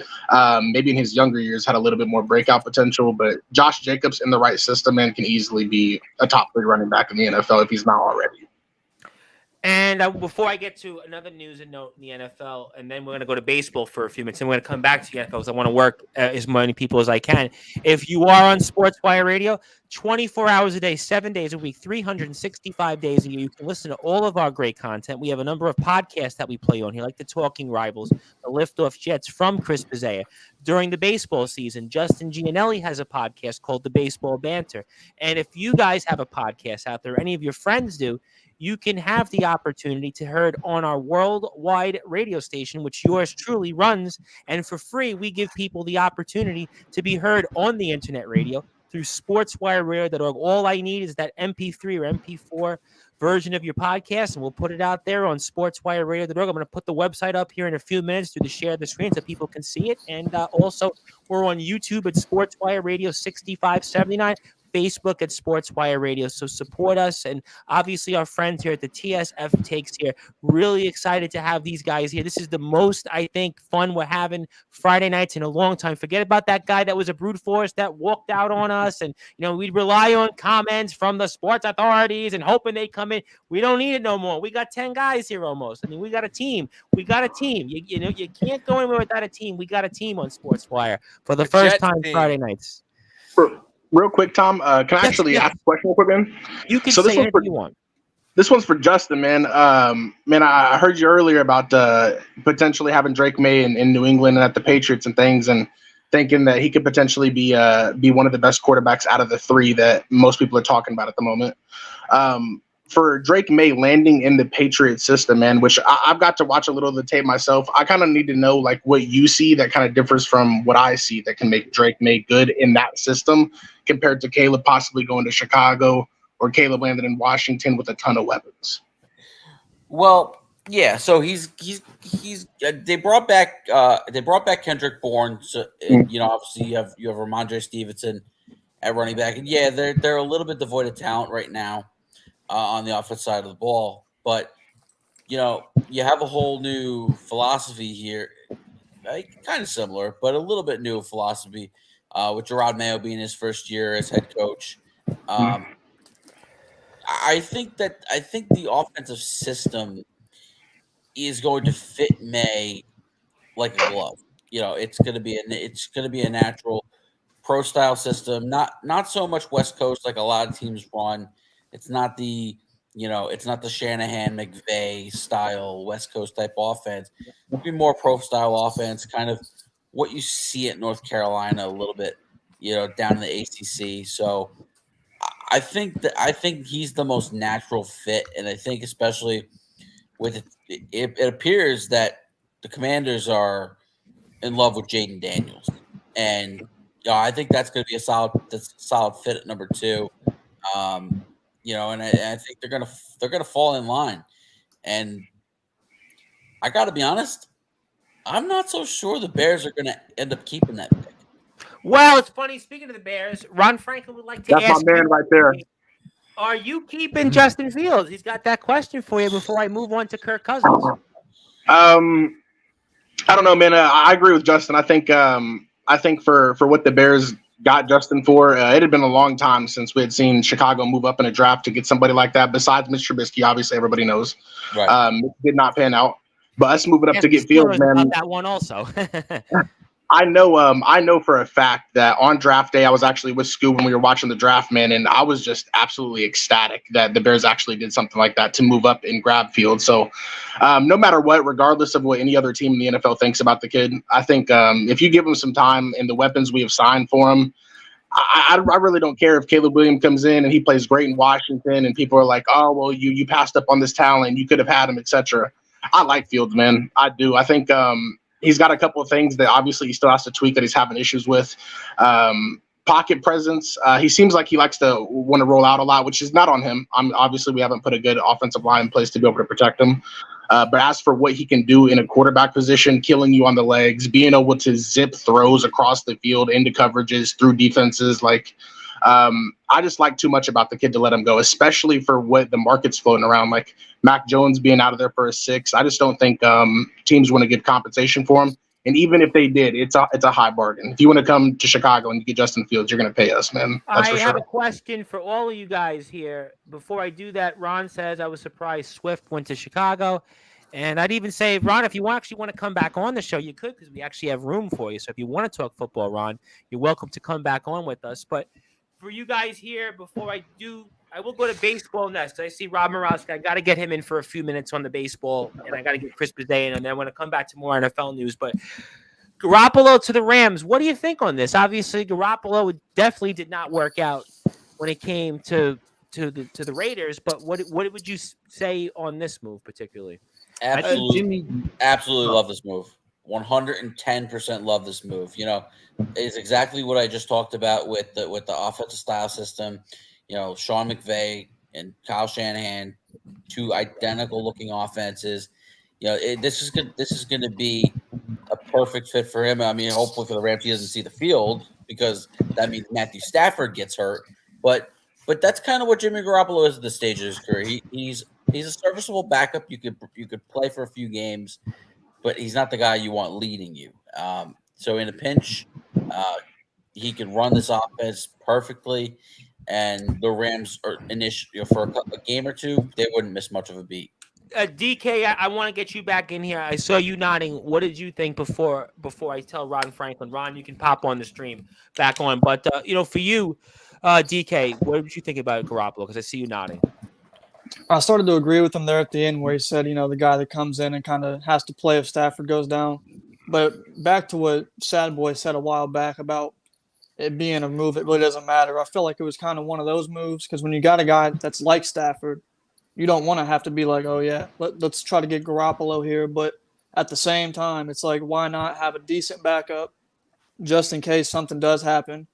And as far as a backup can go, he would be one of those better, backup role kind of Joe Flacco kind of guys where he has to come in maybe late in the season and make something happen. But as far as him being a starter, I would not look forward to Garoppolo being a starter, which he's not going to be. But that's kind of why I was nodding my head at the no at the very beginning, talking about him going to the Rams. But I kind of agree with what Justin was saying there, Thiem. That's about it. Why not Zach? Why not Zach Wilson, man? Come on, hey, the Rams. No, I thought it was a good fit. It was a good fit. The Rams want to win. They don't. He knows. It was a great fit. Why do you think? Why do you think he's he's in LA right now? Right? Yeah. Well, because of Zach Wilson. That's kind of Zach like Wilson as a shouldn't Jets even be on the fan, team. I feel like that's where we thought he was going. Are you going to bring him over? He got him Where fired does in New Zach York. Wilson He's end up gonna going? bring him. Dude, I don't know. At this point, you might have to release him, right? I mean, I No, don't they know. will have. No, they will have to release him. There's no. Because, I mean, I don't know. Like you said in the chat the other day, I don't know who's going to want to come trade for Zach for Nobody. if Mac's going for a sixth. I don't know what Zach's going to go for. But like we were saying earlier, Jimmy, it's not something that you're looking forward to the future with. With Zach, there's that chance that you could develop something with him there. But with Jimmy Garoppolo, could you at least say though he's quarterbacked the team to a Super Bowl and a championship game? So at least as a backup, he's respectable. I mean, I think his days of starting are over. Oh, not as a quarterback that's going to lead you for the next 5 or 6 years. I'm just with Zach, you can get very is. similar production. As Jimmy Garoppolo, I mean, you could throw Zach in there with McVay, and you can get very similar production. All right, we're and he's young. Hold off on the NFL for a few minutes. Rob Maraska, I want to get you in specifically because I know that your strength is baseball, and there's a lot to talk about in football. I want to get to Kirk Cousins because I want to get to Baker Mayfield, but what's going on with Garrett Cole? What do you think? What do I think? I think Chris, I'm sorry. Sorry. I'm like, what? You knew something like this was going to happen because the Yankees, it just looked like the Yankees were going so strong. And then once again, boom, injury. He's not going for the Tommy John surgery. So I don't know, Chris, what do you think about that? With the what I'm hoping for is that these 2 months he could rest, like they said, and do this therapy or whatever, and it's going to be fine, and he's going to be good for the rest of the year. Like, let's say he comes back some point in June, maybe even July. I'll be happy if he finishes the season and he gives us this season at least, because we got Soto for the 1 year, and who knows what's going to happen in the offseason. Everybody's got him going to the Mets. I really don't know what's going to happen, but that's how I look at it. Is we got Soto for 1 year, and we also got other guys playing on contract. Kind of like right? Russell Wilson for 1 year with the Steelers for the football guys. You got Soto for 1 year, and you're hoping it works. But, Cole throws a monkey wrench into this. Listen, if he gets hurt, hopefully it's after this year, is what I'm saying. Yeah. Now, and with this, Marcus Stroman, of course, shows me once again, and I don't care what he says about not wanting to change, his rotation. Wait. Let's not blow this out of proportion here. He's on whatever regimen he's on. He wants to stay on his day, whatever. I don't care. And it's opening day. I don't care. It's over. After opening day, it doesn't matter who starts, right? So you know what? I expect so much more from a New Yorker. New Yorkers are generally very thick-skinned, no BS. He's all about the BS. You could see this coming from a mile away. Him turning down opening day. He thinks he's. I don't know. I Joined don't by have Ryan a problem Franklin. with He thinks this, he's though. bigger Good to than see you this. again. I don't have a problem with this because you know why? I know he can pitch in big games. I've seen it. I've seen him pitch in the playoffs. I've seen him pitch in the WBC in the biggest game. All right, but let me ever ask you a seen question. USA, Let me ask you a so I'm question fine. let me ask you a question on Garrett Cole real quick. Obviously, the timeline is for now 1 to 2 months. You are obviously an expert on the Yankees. You cover it with Patrick. I know Bobby Tats has been screaming his lung off with Donald Stewart and Rob Barros, but they're more of an emotional show than you and Patrick are. You guys are kind of more level-headed. They're kind of, hey, yo, which we love that. They're a big part of my platform. No, I love that. Trust me. Right, I know. We bring everything on sports. I love them too. They're great. We bring everything on sports, but we have guys that say things and said other things about somebody with this and that. We have our sports talk. But, how do you play the angle with Garrett Cole? Do you let him recover as long as possible? Do you sit him out till the All-Star break, or do you rush him back maybe in May? Definitely not rushing back because he's one of those irreplaceable pitchers on the staff. There's nobody you could go out and trade for or sign that's going to match what Garrett Cole can give you, right? So you're going to give him as much time as he needs. If it's till July, then it's till July. The one thing we do have, not that they could replace what Garrett Cole could do, but they do have arms in their minors that they could go out there and. But we're still not going there with who. Still not going there. Yeah, no, I mean, what? Oh, Snell? Yeah, still not going there. Listen, they're the only team that offered him a contract and he turned us down. So I don't know what else. I think it's the most bizarre thing I've ever heard in my life. For everybody here's a guy that was basically practically an MVP of his sport and is still not with a team. I've never heard this before, whether it's basketball, baseball, 160, I think it was. Hockey. I never heard this before. Never heard it. And a guy who helped the team win a World Series, Jordan Montgomery's still out there. Right. Yep. I don't think he wants to come back to the Yankees. I think that's why. No, yeah, I wouldn't care. I wouldn't think. Yeah, I think he's done with New York. The latest I heard was Michael Lorenzen. The Yankees had to win. That was a name we spoke about a few weeks ago on. Yeah, I didn't mind him either because he's a guy that could. You know what? If let's say if Cole comes back in June or July, you could put Lorenzen in the bullpen because he did that with Philly last year. He's not great. Everybody needs to go reality right now. Let me get to, because obviously we've only got X amount of time here on the show, and you can see we got a lot of people here. Ron, good to be back with you. But here's a question for anybody. Then I'm going to come back to football. Any thoughts on Trevor Bauer possibly trying to make a potential MLB return? He was invited to pitch against the Dodgers at a training camp recently, still throwing gas. We talked about. I just don't see a team taking a chance. Yeah. No, he's got too much stuff attached to him. Yeah, in the clubhouse, too much baggage. Even though, let's remember, he wasn't convicted of anything. That's a touchy thing with me too. Should this guy not be able to work ever again without any charges coming through or anything sticking?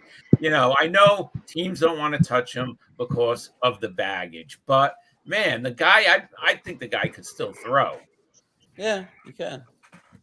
But, there's obviously some stuff off the field, and teams are going to be certainly careful with that. And I guess we'll see with Trevor Bauer. Obviously, Yankees are going to have to figure out what they do with Cole. Obviously, Mets are getting ready also for the start of the season. Here's the thing real quick. Yep. Here's the thing real now quick. I want to go to football, back to the guys here. I think we need a quick dose of reality about Garrett Cole right now. Mm-hmm. We might see Garrett Cole. We're not getting Garrett Cole in 2024. You're not going to get prime Garrett Cole at all. But are you getting Garrett Cole? If he comes back, he's going to be a shell. He's going to be a shell of himself this year. I think honestly, it comes out that he's going to end up needing surgery within a couple of months. It's possible. And if they delay it, goodbye 2025. Right. That's the whole risky play with this. Now, obviously, there's no tear in the UCL as of now, but I don't know. Something's wrong in there. I agree. Yeah. I really don't know that you can count on him. I think, listen, if he comes back, he'll be what he is because he's going to give it 100%. And if he's not anywhere near what he is, I don't think he's going to come back. Then he's going to say, listen, put me under the knife, get it done, and Let me be Well, he ready. didn't do for that maybe yet. two, I mean, three. he didn't do that yet, and obviously, it's Right. obviously the big topic in the world of baseball. And the season's going to be here 2 weeks from now. The sort of unofficial start to the season is next week, and we're going to talk a lot about that on Friday's show. So we have a lot of stuff in the world of sports. It's a great time in the world of sports. College basketball is heating up. But speaking of people that aren't coming back to their teams in the NFL, I want to get your take, gentlemen, on Kirk Cousins, kind of the definition of I guess mediocrity, if there ever was. I mean, a guy that maybe you love, maybe you don't love, but in terms of just him going to the Atlanta Falcons, I mean, the team that's we've said it here for the TSF takes, guys. For the last couple of years, we've basically said the Atlanta Falcons are like the NFL's definition of kind of purgatory, meaning that, they're not the worst. They're not the best. They're kind of mired in this like NFL purgatory. And, for some of you guys here, I mean, what do you make of this now? Kirk Cousins signs with the Atlanta Falcons. Listen, I see Sandro, you want to jump in, so stay trendy with us. Listen, there's a quote Changing lanes that I heard about this signing, and I think it's a perfect quote for this specific situation. You didn't write this in a rap verse? Didn't write this. Listen, if you was not there for the Falcons when they were 8-9, don't be there for them when they're 9-8. Okay, don't be there for them when they're 9-8.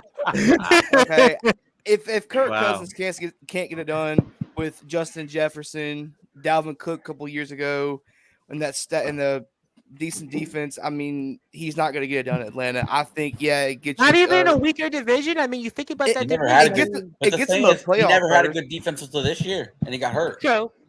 I mean, it gets him a playoff berth in that division, but as an actual viable contender, no. Right, they're not better than Detroit or listen, San Fran or Philly. No, but you know what though? Listen, Tampa Bay got to the playoffs and won a playoff game this year. You're a franchise like Atlanta hasn't had that much success. You guys are all missing this. You guys are all missing this. I got a message. I got a message for Falcons Nation right here. All right. You like that? Because I do, and I'm ready to punch my NFC Championship ticket. I'm dead serious. The weapons they've added with guess what? Kyle Pitts is going to actually see the football. About time, right?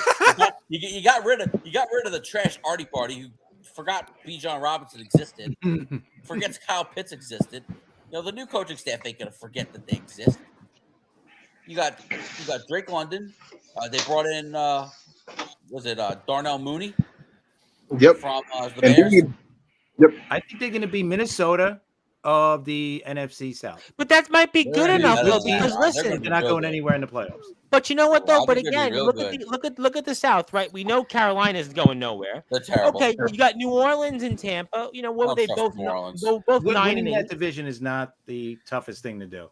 That's what I'm saying. You know what? With a quarterback that it's an upgrade for them. I mean, anybody else have anything to say? DK, you have something to say on that? Scooby, what do you guys think on Cousins? I know people shake their heads. I'll let you go first, DK. I'll let you go first. I mean, so as far as a quarterback coming off an Achilles, paying him, I think it was 40 or 45 a year, and he's 35. 45, yeah. I think that's a little wild to start with, but at the same time, they do got some young talent there that they haven't even tapped into. They got Bijan, who, like he said, didn't lost even get a lot of close touched. games last year too. Lost a lot of close games. They did indeed, and that's with I forget. They had Desmond Ritter. Who else played there? Was it Heineke? Maybe Taylor Heineke. It's like you get someone like Kirk, who's basically the game manager of game manager. So it's like you get a guy that goes in there and is going to get you more wins, get more people involved. You'll get to see how Kyle Pitts plays. You'll get to see Drake London, how he plays. You'll get to see how Mooney fits in there. You get to see, and with more passing, it also brings more attention to your pass game, makes the running lanes open up a little more as well. That's when Bijan breaks out as well, and you really get to see what you got there. You want to say something, Scooby? See, as a Kyle Pitts fan, I've been waiting for this. Like something that can activate this man, Kyle Pitts. And I think that could be the difference maker from Atlanta being a very average team. But what if, because I think everybody's mind right now is that Kyle Pitts is a very average guy with a lot of talent. But if you could get the absolute best out of Kyle Pitts, you could get the best out of Drake London and Bijan Robinson. This is a guy that's going to throw you 4,000. Like, there's a lot of yards to be getting. There's a lot of touchdowns to be made. And there's not a cap on what Kyle Pitts could do for you. So I think activating Kyle Pitts is the first step that we haven't even seen them really get to yet. So I'm excited to see what Kyle Pitts can do, Well, let alone Kirk Cousins. Think about what Kirk Cousins did in Minnesota and Washington. He put up good numbers. There's no doubting what he's going to do.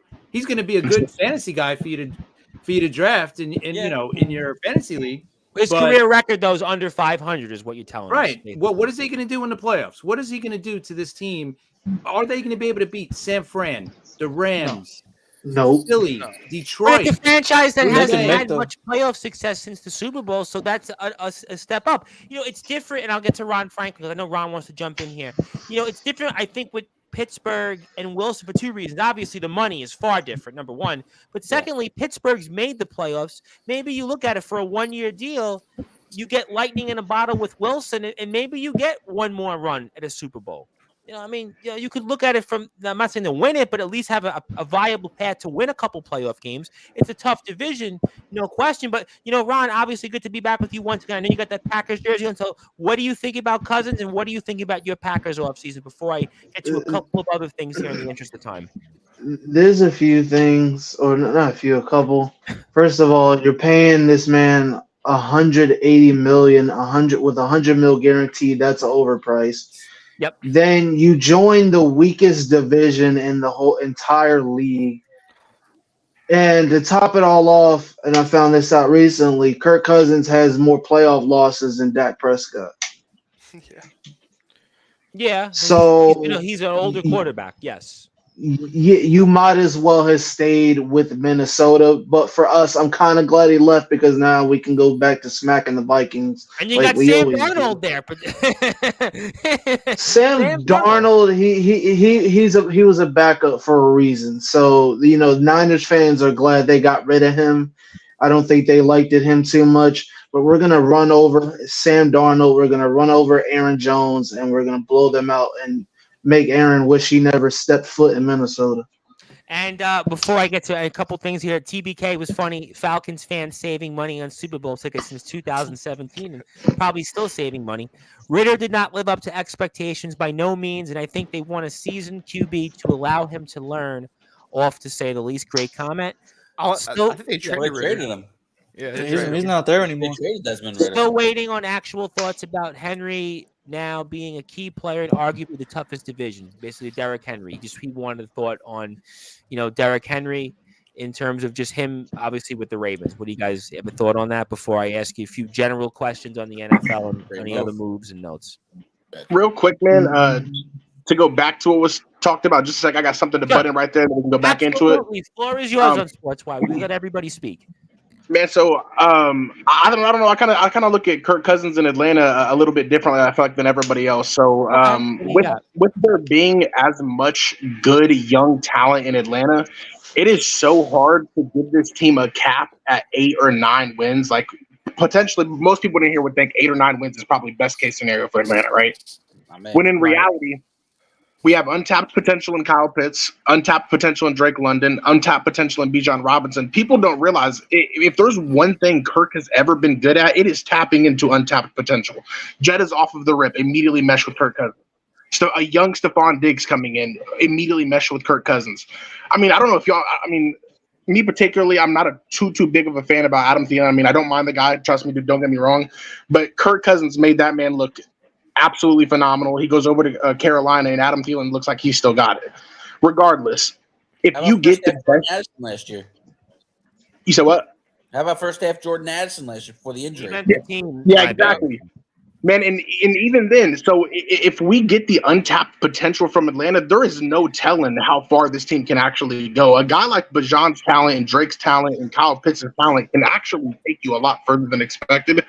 And yes, Kirk has been a below-winning quarterback, but I think he might change a lot of people's minds coming into Atlanta. I think Chris said it best. Fantasy-wise, if you looked at the back of his football card, to quote the baseball card for some of the baseball guys, the back of the football card has been really good. It's just a matter of his success in terms of postseason and even teams getting them into the postseason. He's been kind of middle of the pack. So that kind of, but again, if you're Atlanta I think still in a weak division where your difference really was 2 games, basically really won because of a tiebreaker, you get a guy like him as a quarterback, maybe you could get lucky because let's be honest, Baker Mayfield, okay, he's back in Tampa. The question is going to be, can Baker Mayfield do it again back-to-back years? He hasn't done it before. New Orleans, obviously, everybody thought New Orleans with the moves they made last year, they fell short. They obviously kept Allen, they've kept obviously what they're in place, but what do you make of them? And Carolina's rebuilding. So, for you guys, before I move on to, obviously closing thoughts, some other things for the last, 10 or so minutes of the show before we move on to other thoughts from each of you individually, what are some other NFL news notes? Obviously, we know Houston and Minnesota have also made some trades. What are some other moves? And I'll let everybody come in with that. Ron, want to go in first, Ron? Okay, Ron, jump in, Ron Franklin. Then I'm going to let I got a big one, and I'm hoping TBK can help me out with this one. Why the Ravens releasing Odell Beckham? I don't know what they're thinking, but I just found out, I think it was yesterday, they're releasing Odell Beckham. I don't know why, because he's a good player. I've liked him. Is that a cap issue, maybe? Is that a cap issue? Cap issue. Oh, okay. Well, I just wasn't sure. And he says he's one old. of the big ones. And he's been injury prone too. He's not wrong. He's been injury prone. He really was not like all that great for the money he signed for last year. All right, so that kind of answers it there, Ron. But I mean, for you guys and some of the other news that we saw throughout this week in free agency, whether for anybody here, whether it's DK, Big T, anybody else out there, was there other things you wanted to bring up? Keenan Allen, man. Keenan Allen. See, my thing is about that as well. Oh my Why are the gosh. Chargers just clearing house right now? They are. Like, obviously cap reasoning, but who do you have on offense right now? Is that for Justin Herbert? is that a move that Harbaugh is looking to build the team around his image, and that's where he wants? I think so. Yeah, It's that, but you also had two receivers making over $30 million, and they're both either injury prone or getting older. But Keenan Allen, I do like to fit in Chicago. I don't think that's a bad move right there, especially for a fourth. They have the cap space. Why not do it? It's kind of like the Titans did with Ridley. If you got cap room, why not use it? You want some big they're going to have to rely on Quentin Johnston. They took him in the first round last year. He's got to step up. And listen, depending on what the Cardinals do at 4, Marvin Harrison Jr. could be available for the Chargers at 5, and that's probably the pick. If Harrison makes it to 5. I mean, listen, Mike Williams is coming off a torn ACL, and he's actually, I believe, scheduled to visit the Jets on Monday. And Keenan Allen, I think it came time to make some changes, clear some caps. The Chargers were in cap hell. And they chose to restructure the contracts of Mack and Bosa and keep those guys instead of releasing. And they ended up being able to save some cap money by trading Allen to the Bears and releasing Mike Williams. And so they had to do something to get cap compliant. And I think they're going to try to go a little bit younger on the offensive side of the ball. Obviously, they signed Gus Edwards to replace Austin Eckler at running back. So it's going to be, I think the first year of Harbaugh is going to be a little bit of a transitional year. But that's what you expect out with a coach like him. He's making the team under his identity. Molded in his, totally agree. Maybe he's thinking back on that game in college football playoffs where Quentin Johnson gave him 150. Maybe he's thinking about that, right? And DK's obviously, I guess, is it poor DK or not? Because DK, you had Mr. Harbaugh and you lost him, but he got you a national championship. So I mean, what do you think about Harbaugh going to the Chargers? I got to ask you, you're the Michigan guy, although Chris is also a Michigan guy as well. But DK, what did you make of that?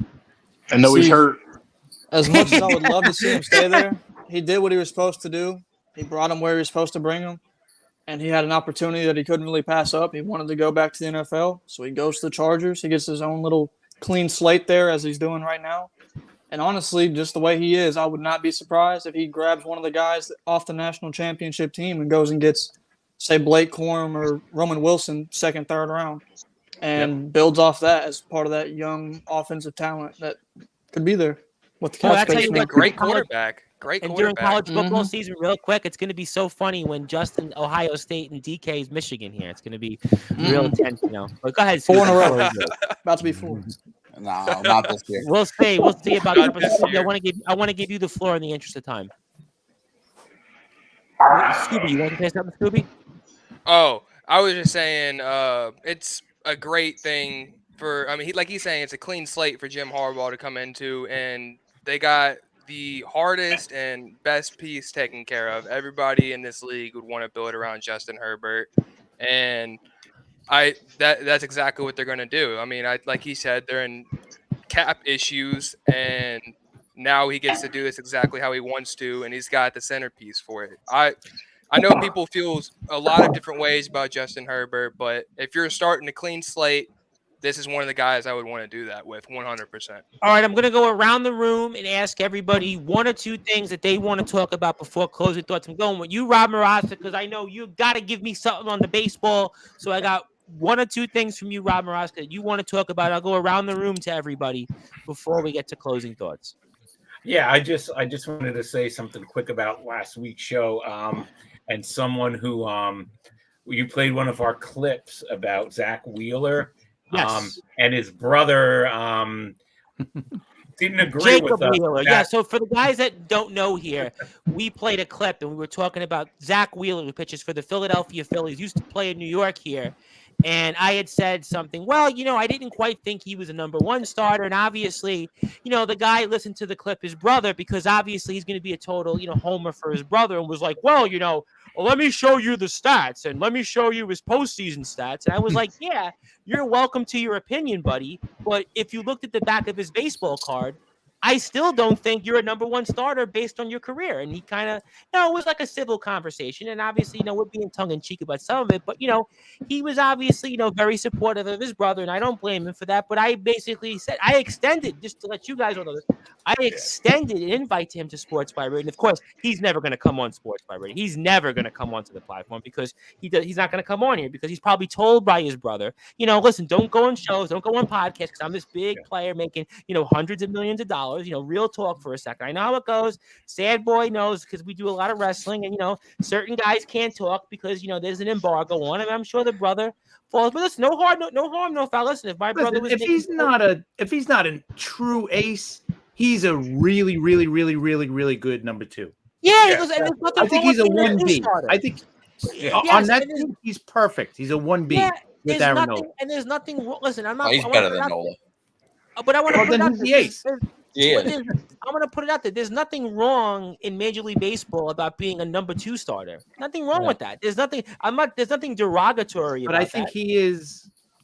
He's right up there. An ace as you're going to get. Listen, he's a great star, and you know what? The Mets look bad. Rob was right too. And in fact, the Mets look bad for losing him because he's proven he's been a far better player than he was with the Mets. And he was, I would say more like a 3-starter as a Met. But he's become, a very good to great pitcher with the Phillies, but there's nothing wrong with being, again, and I said compared to Verlander, compared to Scherzer in the past, compared to Kershaw, compared to some of the guys that have been at the top the past several years. On the Mets. You're talking about future Hall of Famers. But that's what a number one starter is for the most part. A number one starter is or Cole. Compare him to those pitchers. Is he a number one? I don't know. I don't think so. I think he's a number two. I mean, just compared to the great starters that have been out there. You could go a lot worse. Listen, the Mets could for dear life use him now. I mean, the Mets could use him. I could use him too. The Yankees could use him. Absolutely. Listen, a lot of teams could use him. And also, the real come baseball, Dylan Cease goes to the Padres. I mean, the Padres I thought were a team that was. I don't understand that. I thought the Padres were rebuilding, but I guess they're. To me, the Padres are not much better with Dylan Cease, so it doesn't make sense. I don't see them being a playoff team now. But you and Patrick talked about, was it you when you and Patrick were on this show talked about over and unders this year in baseball? And I think Arizona was 83.5, right? 83 over. And then what was the Mets? 81? 81.5, I think. And then what was the Marlins, like 82 or something like that? There, hold on. So if you looked at all those teams, right, and we'll let everybody have a thought or two in a second. But if you looked at it, and if you're the Padres, you won 81 last year, and you added Cease. How many more wins do you think you're getting with him? But you lose now. Right. But you got Cease. Yeah. I mean, I don't know. I personally think you still got Cease. You still got Machado. I mean, I know you lost Hader. I know you lost some guys, but right. I think you're gonna end up flipping him. That's my Not But right you know now. what? Maybe But by at the least- No, but he's got a couple years of control now.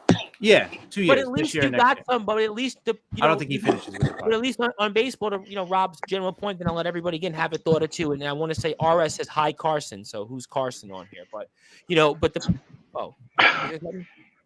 RS is my mom, man, and Carson's part of how you our friend doing? group. Oh, RS, how you doing? Oh. RS, thank you for tuning. I hope you're liking it. We're having a lot of fun, RS. So thank you, RS, for allowing your son to come on Sportswire with us. We have the TSF Takes group here, and thank you for allowing your son to be with us on 11 o'clock your time and down there. So thank you for your support, RS. Hope you're loving the show because this is one of the best Friday shows we've had on Sportswire in a long time. So I mean, we're having a little bit of everything. These guys have added more than we had the brute force. I mean, the guy walked off the show, and we basically got 5 guys. I mean, where's my Anthony Finkles and John Gonzalez? We got to get the brute force. Well, we got like 5 guys here that are some of the bit, and Ron Franklin. We got to give it up for Ron Franklin. Ron's also a great utility player. But just real quick on the Cease move, if you're the Padres again, okay, maybe you flip them, but again, it's a National League for that last wild card. It's anybody's game. Maybe you're still back in it for the Padres. That's all. No. Maybe All right. I don't know. Listen. Are they that much off San Fran or the Mets for the third wild card? San Francisco got Chapman. San Francisco. Yeah. I mean, they're in the mix. And the Padres added a Japanese player as well. So I mean, you made some moves. The Cubs. I think the over under on the Cubs is 84. Cincinnati's 82. Here's another thing that didn't make sense, right? The Padres were looking to cut payroll, right? Because they're not a big market team. They're a mid market team. They've never been a big market. In that. Yeah. In that space that they're in right now. So they're trying to cut payroll. And they did, right? They didn't re-sign Snell. They didn't re-sign Hader. That would have been a lot of money. That would have been 50-60 million right there. So, and they brought in Cease. All right. Again, I don't see them being that much better with Cease. So I think they'll be in the mix for the wild card, that third wild card. But I don't think they're much better than what they are. But everybody's in it, frankly. I mean, listen, you guys were talking about the Pirates. I mean, the Pirates could be a team that might be in it for a while. I mean, but that's the point. Listen, I mean, no, you're right. Hey, anything's possible. Other than the Rockies, really, and the Nationals and Rockies are the only 2 teams you'd say with nobody had Arizona, Texas in the World Series, right? Well, Patrick actually, I think this past year was very high on Arizona. To be fair, yeah, he was. He was high on the Phillies and high on Arizona, but. Anything else, Rob, you want to say on your 1 or 2 thoughts before I let everybody go? Do you have their thought before closing thoughts? Anything else you want to say, Rob? Is this my closing thought? Or no, it's not. It's not. No, okay. It's not a closing thought. thought. I'm good then. Let the other guys talk. All right, so I'm going with Ron Franklin. Ron, you have 1 or 2 things you want to add that you want to bring up before we get to closing thoughts? One thing, usually I'm probably the only NASCAR guy here, but they're racing at Bristol. Sunday, right? Big race. Yeah, Sunday. They got rid of Bristol dirt. It's going to be on concrete again. So hopefully Kyle Busch can get a W this season because he has the most wins there. And the other thing is, I could bring up a wrestling thing. Hopefully. Yeah, you can bring it up. Okay. I'm going to there's a hangout. There's this wrestling shop I go to. It's in Philly, and they're doing a 316-day thing tomorrow for, so it's like a Stone Cold Steve Austin thing. They're having a block party for WrestleMania. So if any of you guys are coming to Philly, it's at 628 South Street. So if you're wanting to see some wrestling stuff, that's the place to go to in Philly. Very cool. Very cool. Definitely save us a Philly cheesesteak or a hoagie, and let us know next week how it goes. DK, I want to ask you: do you have 1 or 2 things you want to bring up that's on your mind, sports related, before I get to closing thoughts from everybody? See, mine might be a sport that some might not know much about, but I'm sure others do. Sure. But I'm a big hockey guy. Oh, we love hockey on Sportzwire. That's where we're I'm from. We're big. We're actually. I got my start in my career in hockey. So Oh, really? Yeah, absolutely. Yeah. You bring up hockey. Sorry about the Red Wings. Here. What team are you in hockey? Predators, the hottest team. Oh, right that's now. right. Yes, that's right from last week. Talk about the Predators. Go ahead, give it to me. They are I believe 10 games in a row on a point streak. Yep. And I hope they can keep going. And they're kind of giving me not exactly like this, but the Florida Panther vibes from last year where they got hot and kept it rolling because they got that first line, which is basically what Florida has and has been rocking with it all year. They got Oh, one that line ties. rolling Yep. hot, Yep. and that one line right now in Nashville is rolling hot. They finally got the chemistry with Forsberg, Nyquist, and O'Reilly going. I think it's going to be a tough team to stop right here near the end of the season. O'Reilly was always one of the players when I had season tickets to the Islanders games, and he was always on the ice. He was one of those guys that I would wish he was on my team so badly. So the fact that you have him, I've watched him many times live. You know, to have him on your team, and you're absolutely right in that division. You know, the top four in that division. I mean, you know, all four of them could legitimately go on a run and win a Stanley Cup. I mean, that's, you know, how good you guys have been. So that was a good one. I was glad that you brought that up. And you know, for you, Scooby, I see you nodding. You have one or two things you want to bring up before closing thoughts, sports related, before I let everybody else talk. I'm gonna switch it back to football real quick, and this is for my Jets guys. What are we thinking about that left tackle pickup? Yo, let me rephrase. I love the pickup. What do you think we do at 10? What do you think we do? Brock Bowers. Brock Bowers. I think he gets to 10. I think he gets to 10. I think I would love Bowers, but they still might not. They still might go tackle because, listen, Tyrone Smith has not played a full season since 2015. Think about that. Put it on move up. That's a long time. He's a great tackle when he's in. But I don't think they'll invest a one in a tackle this year. There's a glaring need for a wide receiver too that we all talk about. Yeah. Do you think they can do something like that at 10? Well, they also might, and we also might wake up Tuesday morning and they have Mike Williams. You're right. So you're right. If the price is right, I love it. They have flexibility. Price is right, because he's coming off of Achilles too, isn't he, Mike Williams? ACL. Oh, ACL.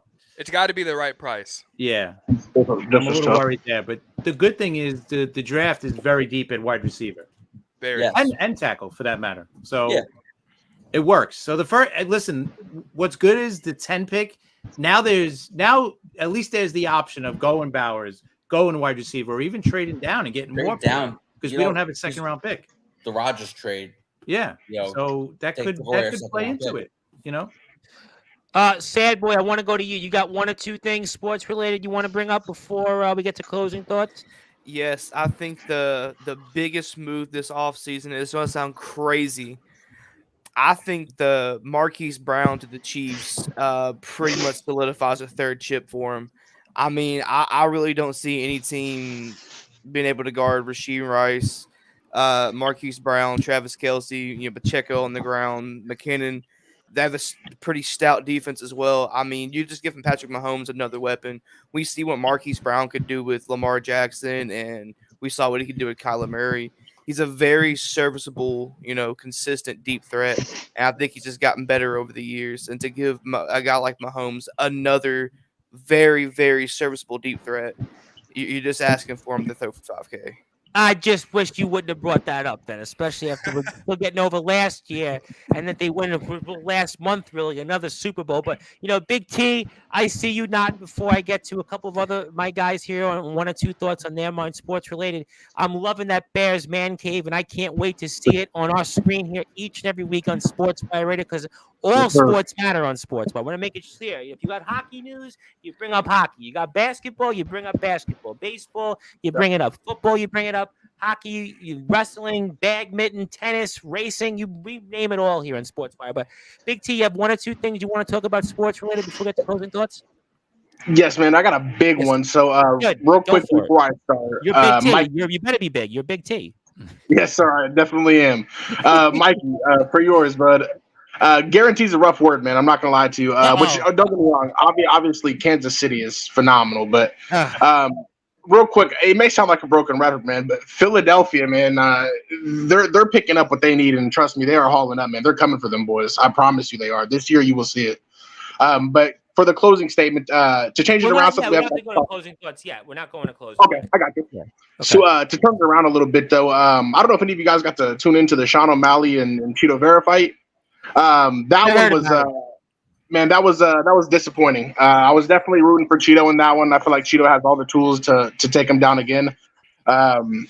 obviously the big knee in round 2, the feint with the left, and then he feints the right, and then just gets him to cover up, and the knee kind of just obviously changes the whole tide. But it was just Cheeto played into Sean's fight the entire fight, man. He didn't even get to use none of his Brazilian Jiu-Jitsu tactics. I mean, that's what he's built his whole career around. Absolutely. Very sad to see. And I wanted to play here before I get to Chris and Justin, our website. So for the first time, sportswireradio.org. If you want to ever listen to our podcast, that's actually where you can go and listen. If you want to watch our YouTube streams, you can do that there. And if you want to check out who's in our Hall of Fame, because we got a bunch of guys here who are in the Hall of Fame, and I'm sure some of the TSF Takes guys are going to join the Hall of Fame probably in a few months. You can see some of our class in the Hall of Fame, a bunch of different guys here. Rob Maraska here on the screen. He's in the Hall of Fame.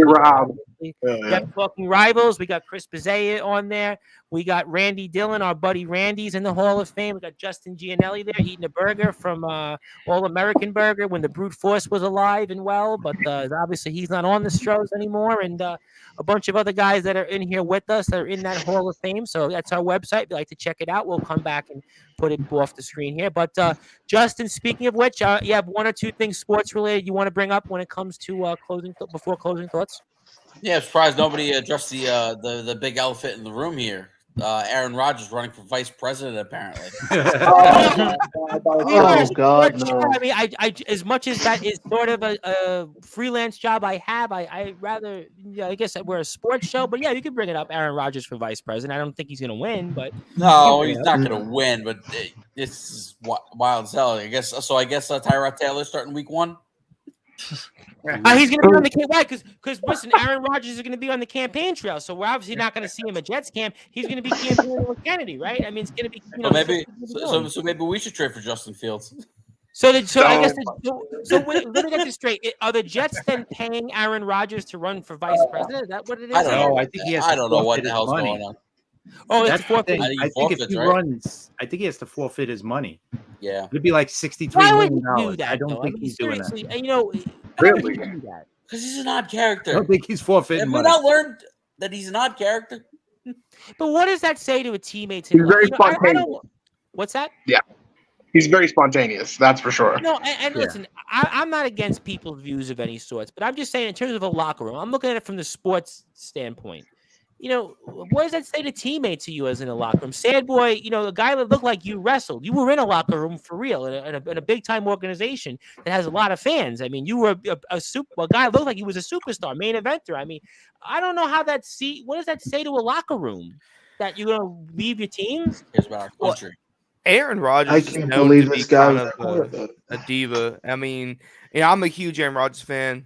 My favorite quarterback for years, but he's just he's. Did you share a locker room or somebody look like you that shared a locker room with guys like that? That's what I hear through the grapevine. Hey, there's a no comment on that. But we're gonna, Aaron loves publicity. I mean, whether he likes to admit it or not, he likes publicity. I just look at it. If I'm one of his teammates, and again, I'm not here to say whether he's right or wrong on his views. I just would say, what are you doing? I want to win this year. Especially for that franchise, we cover them here. You haven't been to the postseason since 2010. You brought him in to reverse the fortunes of the franchise. Scooby, I see, is not in his head. I don't get it. I just don't. I don't know. I really don't get it. A couple of months ago, he was preaching how we got to get the drama out of the locker room, and we're gonna come back on drama. No distractions. Less distractions. Boom. Come what on. does he do? He added more to that. It's just bizarre. And before I get to Chris and your one or two things, I mean, just because I never heard anyone mention football on Sportswire, let's go West Ham. Yes, the Mighty Hammers made it to the Europa League quarterfinals. Obviously. Come on, you Irons. Yes, absolutely. You can talk about that. We actually used to, and on the Sportnarium days, we actually had 2 football shows. We had them on when we were more of a UK station, but that's when my previous person. It's a low blow. It's a low Aaron blow. Rodgers Right after there. only 4 campaign questions, re-injures ACL. Oh my God. Well, he didn't injure his ACL. Would that take him out of the race? Well, I guess he can't walk really, but Chris, before I get to closing thoughts with everybody, do you have one or two things you want to add sports related we haven't got a chance to talk about tonight? You know what? Just that the NFL is never off. They're No. always You on. know, I thought They about don't have this. an You know, off-season. baseball's off season had not even in 4 months had Yeah. not a tenth of what we talked about tonight. You know, Right. And But this it- was in what, 3 days, 4 days? The NFL. It's crazy. And you know I what? knew more When this about the slows down, NFL free you draft it. agency. I knew more about NFL free agency signings than I had to like go through and Google search baseball ones. You know, I mean, Right. you know, just really to me showed that the NFL once again they knew their market. Whereas baseball, you know, Rob, we're talking about Snell still, Montgomery, and you know all these other guys, and JD. it is what it is here. But you know, this was a lot of fun. Before I get to closing thoughts here, this was a lot of fun. I can't wait for every Friday because this showed that we got a lot to talk about here on Sportswire. You know, for somebody that said, well, you know, Sportswire is only about when the wrestlers come on and they talk about people, blah blah. No, this show Not anymore. not anymore.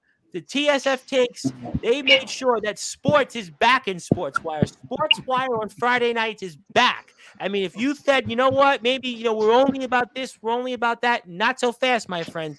We're back to our roots. We showed tonight that we can talk about everything. We've got the best analyst in this business when it comes to wrestling, baseball, football, basketball, hockey, college sports, you name it, we got them all. We love everything we do in addition to what we talked about tonight, but regular sports is back and it's back on the menu and it's back in a big way. Business is back, it's picked up, and we are alive and well. The flagship, which has always been for these over 5 years on Sportswire, has been Fridays talking about what's going on in sports. Well, it's alive and well.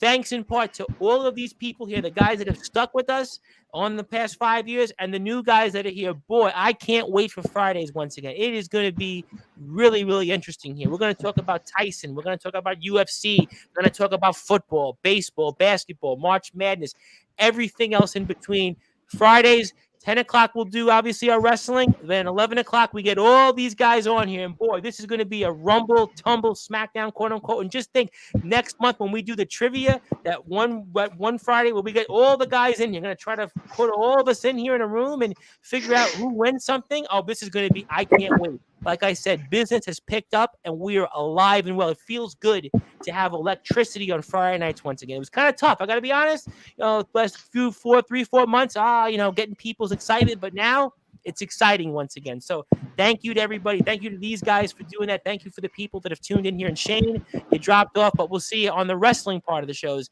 I think, next Friday. But let me go to closing thoughts here. Rob Maraska, I want to go with you first because obviously I know you got something to say you want to address to some people. I want to give you the floor. Anything else you want to plug, share, or say? And the floor is yours. And I'm actually not going to put up any share on my screen because I can't see anybody afterwards. I'm just not going to put the screen. Anything. Just going to want to see everybody's mugshots here. But Rob, floor is yours. Anything else you want to plug, share, or say? Be my guest. Thanks, guys. Great show tonight. This was great. Fridays are back, right? Right? Thank God. We're back on Fridays. Yep. Yeah, I just wanted to give my condolences to a childhood friend of mine. Lodi High School varsity boys basketball head coach, and he was also the girls softball head coach. Rob Terhune passed away this week. He was a childhood friend of mine. I haven't seen him in years, but I just remember all the summers playing baseball with him. He was a big part of Lodi sports, and he's definitely going to be missed. So I just wanted to give my condolences to his family and his friends. Absolutely. And I certainly want to extend that. And I think everybody here on the platform. And, you know, obviously we always want to recognize those that gave their life in the community, that put people in a place to be better individuals and learn the game of baseball and other sports. And obviously, Lodi is important to us, and, you know, we certainly do that on Sportswire. Too many times in my career, I've had to extend my condolences or say a few words, but definitely want to extend those here to his family. And, you know, Rob, we can follow you on Twitter at @RMaraska, Rob Maraska on Facebook. Anything else you want to say before I turn it over to the rest of the gang?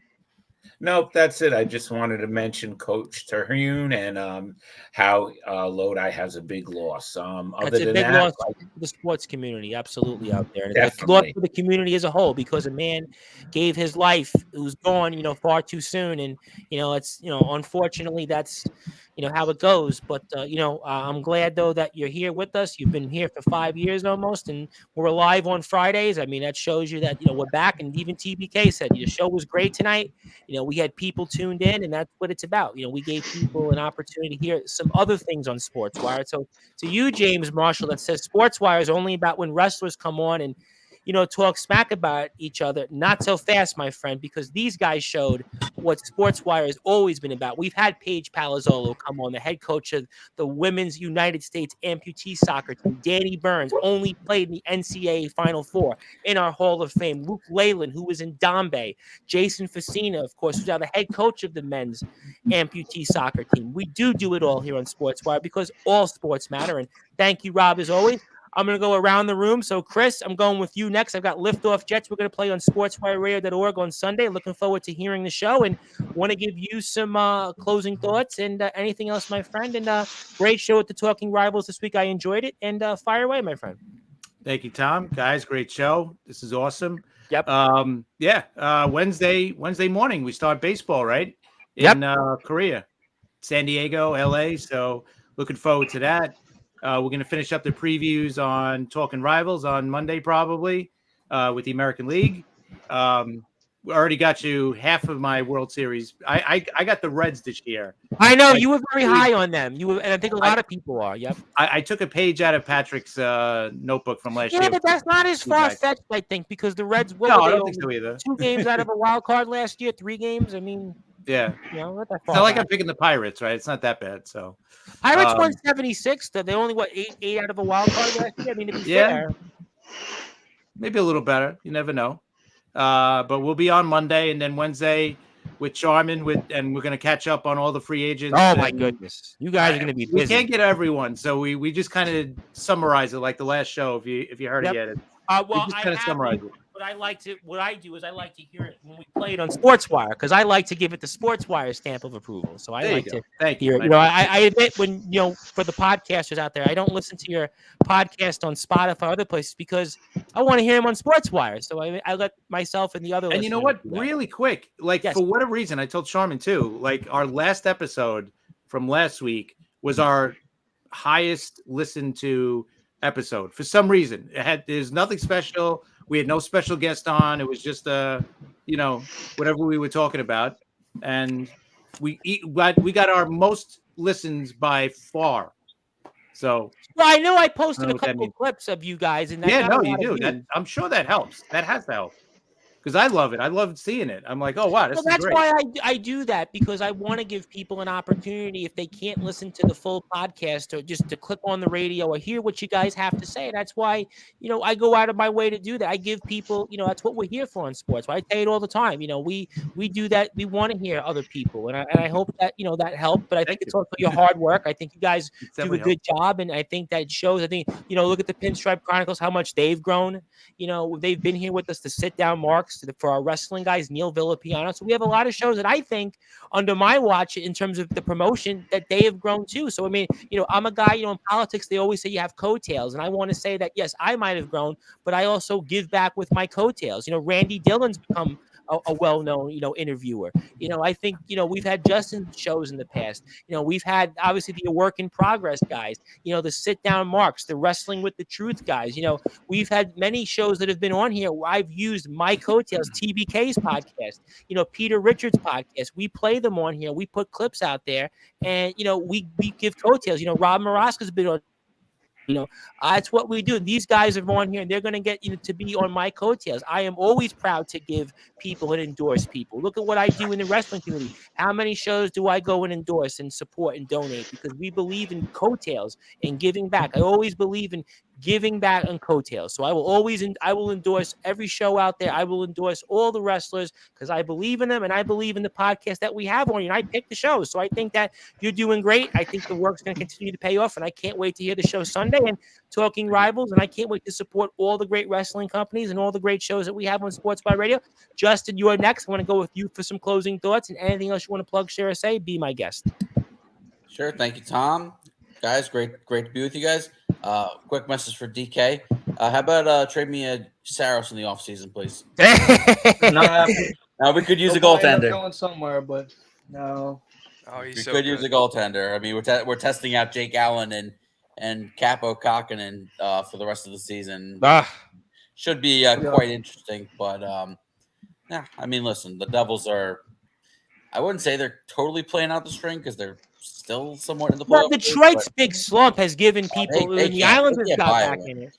Listen, They the Islanders can't got buy a back in win. it. The Islanders Buffalo are got back listen. a little bit. Buffalo got back in it. I mean, so like you can't say they're out of it. I mean, it's No. an unusual year. No, and you got a back-to-back this weekend with Arizona and Vegas. Obviously, you gotta beat Arizona because Vegas is a good team. Vegas is going to be a tough game to win. Not sure how Travis Green will manage the goaltending situation this weekend, but we'll see. To me, in the offseason, they got to try. If Mike Sullivan gets let go from Pittsburgh, I think that's got to be the guy that the Devils target as their next head coach. I don't see him. If they missed the playoffs, which they seem to be, I don't know. Yeah, Pittsburgh's not going anywhere. You have to make a change at some point. I mean, that's just the way it goes. And hey, Fitzgerald's got Pittsburgh connections. Hey, maybe trade for Sid the Kid. I'm only kidding. I'm only kidding on that one. I don't think he's ever leaving Pittsburgh. And he'll be there till he's done. Exactly, he'll be there till he's what is he 37? Going to be 37 this year? I mean, he's you been can't around trade for a while. You can't trade him, but they are stuck where they are. They're stuck in mediocrity. Yeah, but obviously, I'm looking forward to Selection Sunday. March Madness starts. And locally here in Staten Island, our team Wagner won the gets NEC. an automatic bid. Yes, we had a couple local teams with some opportunities. Hofstra lost to Stony Brook in the CAA semis, but Stony Brook ended up losing to I think Merrimack in the final. Yeah. So they couldn't quite make it. And how about St. John's? A valiant effort today. They lost to UConn, but I think they solidified themselves into the tournament. I was going to say St. John's. I was actually somebody. I think Seton Hall's got themselves a ticket in. Should be a good tournament from a local standpoint. Like you mentioned. Yeah, I mean, listen, Wagner locally here on Staten Island. There's been a lot of interest in the Staten Island advance for that. Yeah. St. John's has come on in the second half. Seton Hall's had a good year. So yeah, you're going to see some teams locally that you don't always see in the tournament. So it should be fun. I mean, we'll definitely, we'll work some of the college and we'll definitely some of the guys I know. Obviously, UConn's one of the presumptive favorites yet again to win the tournament. Houston's the number one team in the country. Be interesting to see. I think this tournament's going to get more and more interesting year by year because of the whole NIL stuff, and the blue bloods might not exactly be the blue bloods of years past. So it's going to make the tournament more interesting. Will we see another 16 versus 1 upset? I don't know if I can see that, but who the hell knows, right? You never know. Who thought UMBC was going to be Virginia that year? Nobody did that. Nobody. Exactly. So So that's what I'm excited for. Obviously, baseball starts on Wednesday morning, like Chris said. So I'm excited for baseball season, and that's pretty much everything I'm looking forward to. So you can follow me on Twitter. It's JGNLE or X JGNLE12. Instagram is JGNLE91. Awesome, Justin. Great work. Good to see you back, and we look forward to all that talk next week as the Friday shows are alive and well again. Ron Franklin, good to see you for a second time. You have any closing thoughts? I know you had them originally, but anything else you want to add before we get to the rest of the guys? Yeah. Recently, I think it was yesterday or the day before, my Milwaukee Bucks beat my home team in the Sixers. So, we're 2-0 against the Sixers. And looking forward to racing this weekend. Looking forward to the little event I'm going to. And even though football is over, it's Green Bay all day. Go Pack, go. Hey, we got the USFL, right? The whole new thing that's starting up. So maybe for the football guys, we got something else to talk about there. So, it could be something. Somebody's going to be talking. I'll talk about it. Listen, we're all sports that matter on Sportzwire. We cover everything. So if people want to talk about it, we could definitely do. I will try to watch it. How about that? But thank you, Ron, for going once again. He's going bye-bye. Maybe we'll get Big T's closing thoughts. But Scooby, I'm going with you, my friend. Obviously loved your podcast last week. Got a chance to hear it. Looking forward to more from you and the guys. So closing thoughts from you, my friend. Anything else you want to plug, share, or say, fire away. It was great talking to all you guys again. Looking forward to it next week. Can't wait. I know everybody else in TSF was very excited to get on here this Yeah, week. you guys were great. You guys were messaging me the excitement, and I think that tonight showed that, we got some real lively conversations tonight. Had, a lot of fun. This is one of the best Friday sports shows we've had. I'd be straight up, I want to say, in about 2 years. I really felt to me tonight there was a lot of electricity. We've been off Facebook for about a year, which really lost a lot of my casual people, like my Anthony Finkles that, they can't click on a YouTube, like not Anthony Finkel, but people in general that would come on Facebook and watch everything. But they left because for whatever reason, I can't stream on Facebook anymore on my laptop. But I felt tonight was like back the way it was for about 2 years ago. We had the Pinstripe Chronicle guys and some other guys would pop on here. This was just a great experience. So I really, really am looking forward to the future here. Well, I do have a YouTube video coming out tomorrow, and I will make sure to tag TSF and I make sure to tag Sportswire Radio. Make Tag sure me you in find there. us here on Fridays. Tag me on Instagram and YouTube. Yep, tag me on there. I just want to say I appreciate all the endorsements, the coattails saying that you do for TSF and getting everybody's platform out there. And just know we all appreciate it very much. And I appreciate you guys, and I appreciate guys like Rob and Chris and Justin and, some of the other Sportswire presenters, Randy Dillon, who's going to be back, obviously TBK, another one of our presenters, Chris Craven, a lot of our presenters, and I do believe in that, and I'm so happy that you guys are with us, and I'm so proud to endorse all of the people here. Sad boy, changing lanes for you, some closing thoughts. I know in a different way than somebody that looks like you, but I know how you know how to do this already. So I'm going to let you have some closing thoughts and try to keep it trendy with us on those closing thoughts. Got you. I'm going to try to keep it short and sweet. Don't want to drag it out too long, but it's all good. It's been a pleasure to be on here and talk with you guys. I'm looking forward to every Friday, just to, yeah. We're truly in our grind stage right now with TSF, where I've been there, man. I've been doing this for 5 years, and I know the grind. I know how it feels. I've been there and done it. Got most of us still work, full-time jobs, so it's trying to get this information in, edit videos. It's a grind. But I knocked on doors for 3 hours today, and then I came home, and it was like, oh, I got to go and be on sports, but I got to remember all the things. I know right now I'm in my grind stage. I'll be out of it in like 2 weeks, but once it's tough. I know. I got you. We got a dedicated group of guys though, and you do. I have very high hopes for this. Shout out TBK again for making the logo one of our logos. Love TBK. It's been a pleasure. Still a lot of things to talk about. It seems we sat here and talked for almost 2 hours, and it still feels like we barely even scraped the surface of all what happened in the free agency. But yeah, like I said, excited to be on here. You can find us on all platforms: Instagram, Twitter, TikTok, YouTube, you name it. I mean, we're probably gonna be on MySpace here soon at this point. Does MySpace still exist? It still exists. It's still out there. So, I would buy MySpace. Do you think MySpace worth anything? I would buy MySpace. I would actually buy it. Hey, I mean, it's a little investment. It may pop back off again. You never know. People bought Nintendo and Atari and Sega, and they're all of a sudden in vogue again. I don't know. Maybe I should buy MySpace. Is Tom still selling? Because Tom was the guy that ran the MySpace. So if he's out there, I would buy MySpace. Seriously, I would buy it. What's it worth? If it was 50,000, 60,000, 100,000, I would buy it. I would. I mean, there'd be some hype to get it back, especially from the generation before. We have the internet radio on Sportswire. I would actually, legitimately, we are looking to do live sports streaming. Actually, that's the thing I think we're really looking to get into, live sports streaming. So I would actually be interested. So if it's out there, I mean, you want to certainly change lanes and stay trendy. You have some connections, Sad Boy. You've been in the music world, and a guy that looks like you was a main eventer in a wrestling world once upon a time. Gotcha. But yeah, it's to close things off. I gotta. It's be a big year for me, man. I still got TSF takes going strong and releasing some new music, and I know we played. Dip my hand back into wrestling a little bit. You never know what's going to go on with that, but all in all, it's good to be on here. It's great to see y'all, and I'm excited for next week. I'll be honest, I'm so happy you guys are with us, and you're gonna have my support. So don't worry, I'm gonna make sure that the clips get heard on Twitter, and I'll share on YouTube, and the clips on Twitter will definitely get some views. And we did today. We had a clip on Twitter. We had 2 clips on Twitter to announce the show, and and they got a lot of views. A lot of people viewed them. So people, they know. So that's what I do best. And you guys are a part of that. DK, man, I tell you what, I'm going with you. I wish I would have had Big T. I think I have Big T for closing thoughts. Yep, I think he's here, but I'm going to go with Big T last. But DK, want to give you the floor, want to give you some closing thoughts. Anything else you want to plug, share, or say, floor is yours. Well, to start off, I'm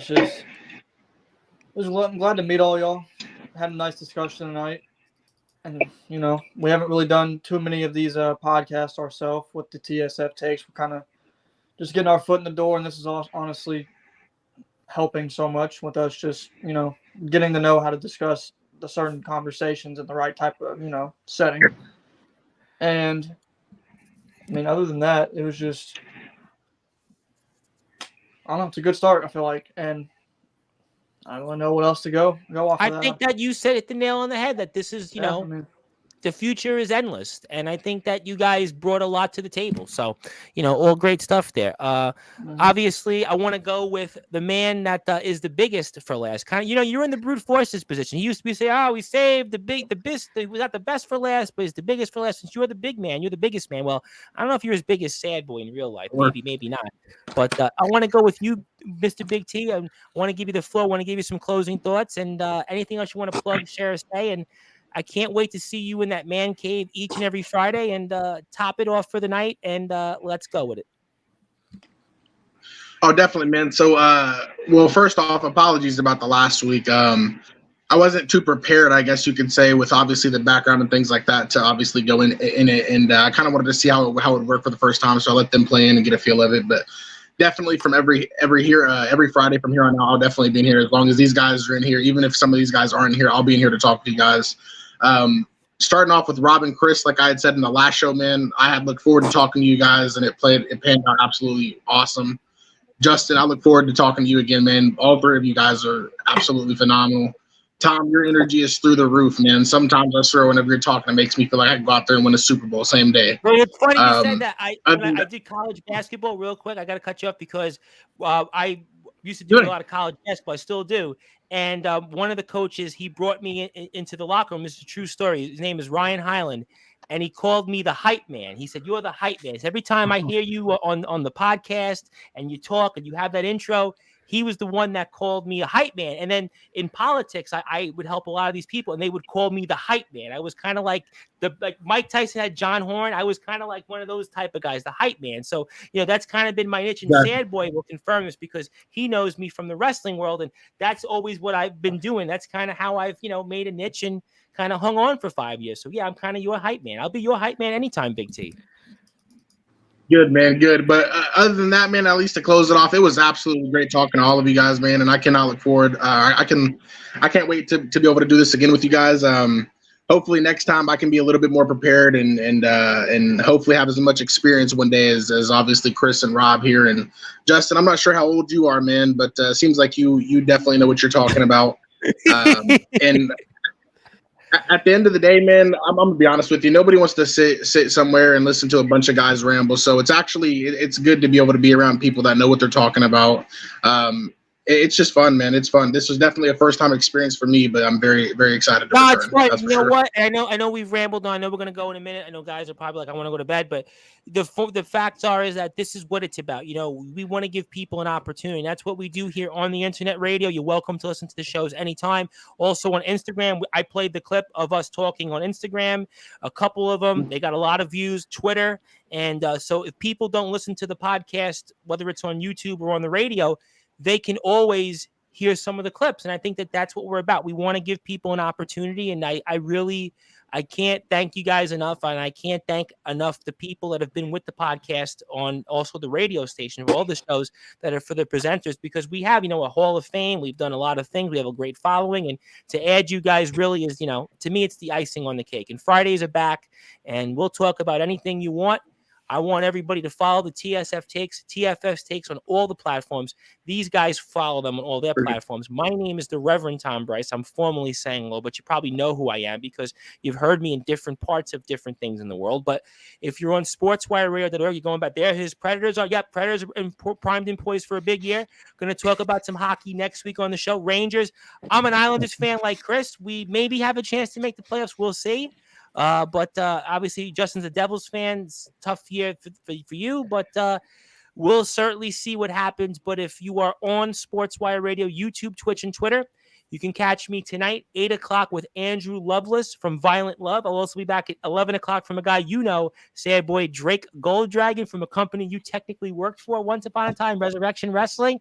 And if you're on sportswireradio.org, you will go back to your regularly scheduled program and you'll hear some of these podcasts throughout the week. And Friday nights, 10 o'clock, be there or be square. But when these guys come on, it's 11 o'clock Eastern time. So mark that calendar. Get that pen ready. Get that notebook. If you have to, get your phone ready. Put it in that calendar.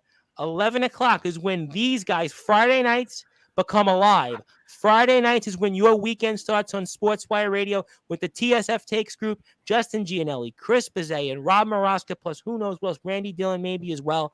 But thank you so much to everybody here for tuning in. Thank you for the TSF Takes group making all sports matter once again on Sportswire Radio.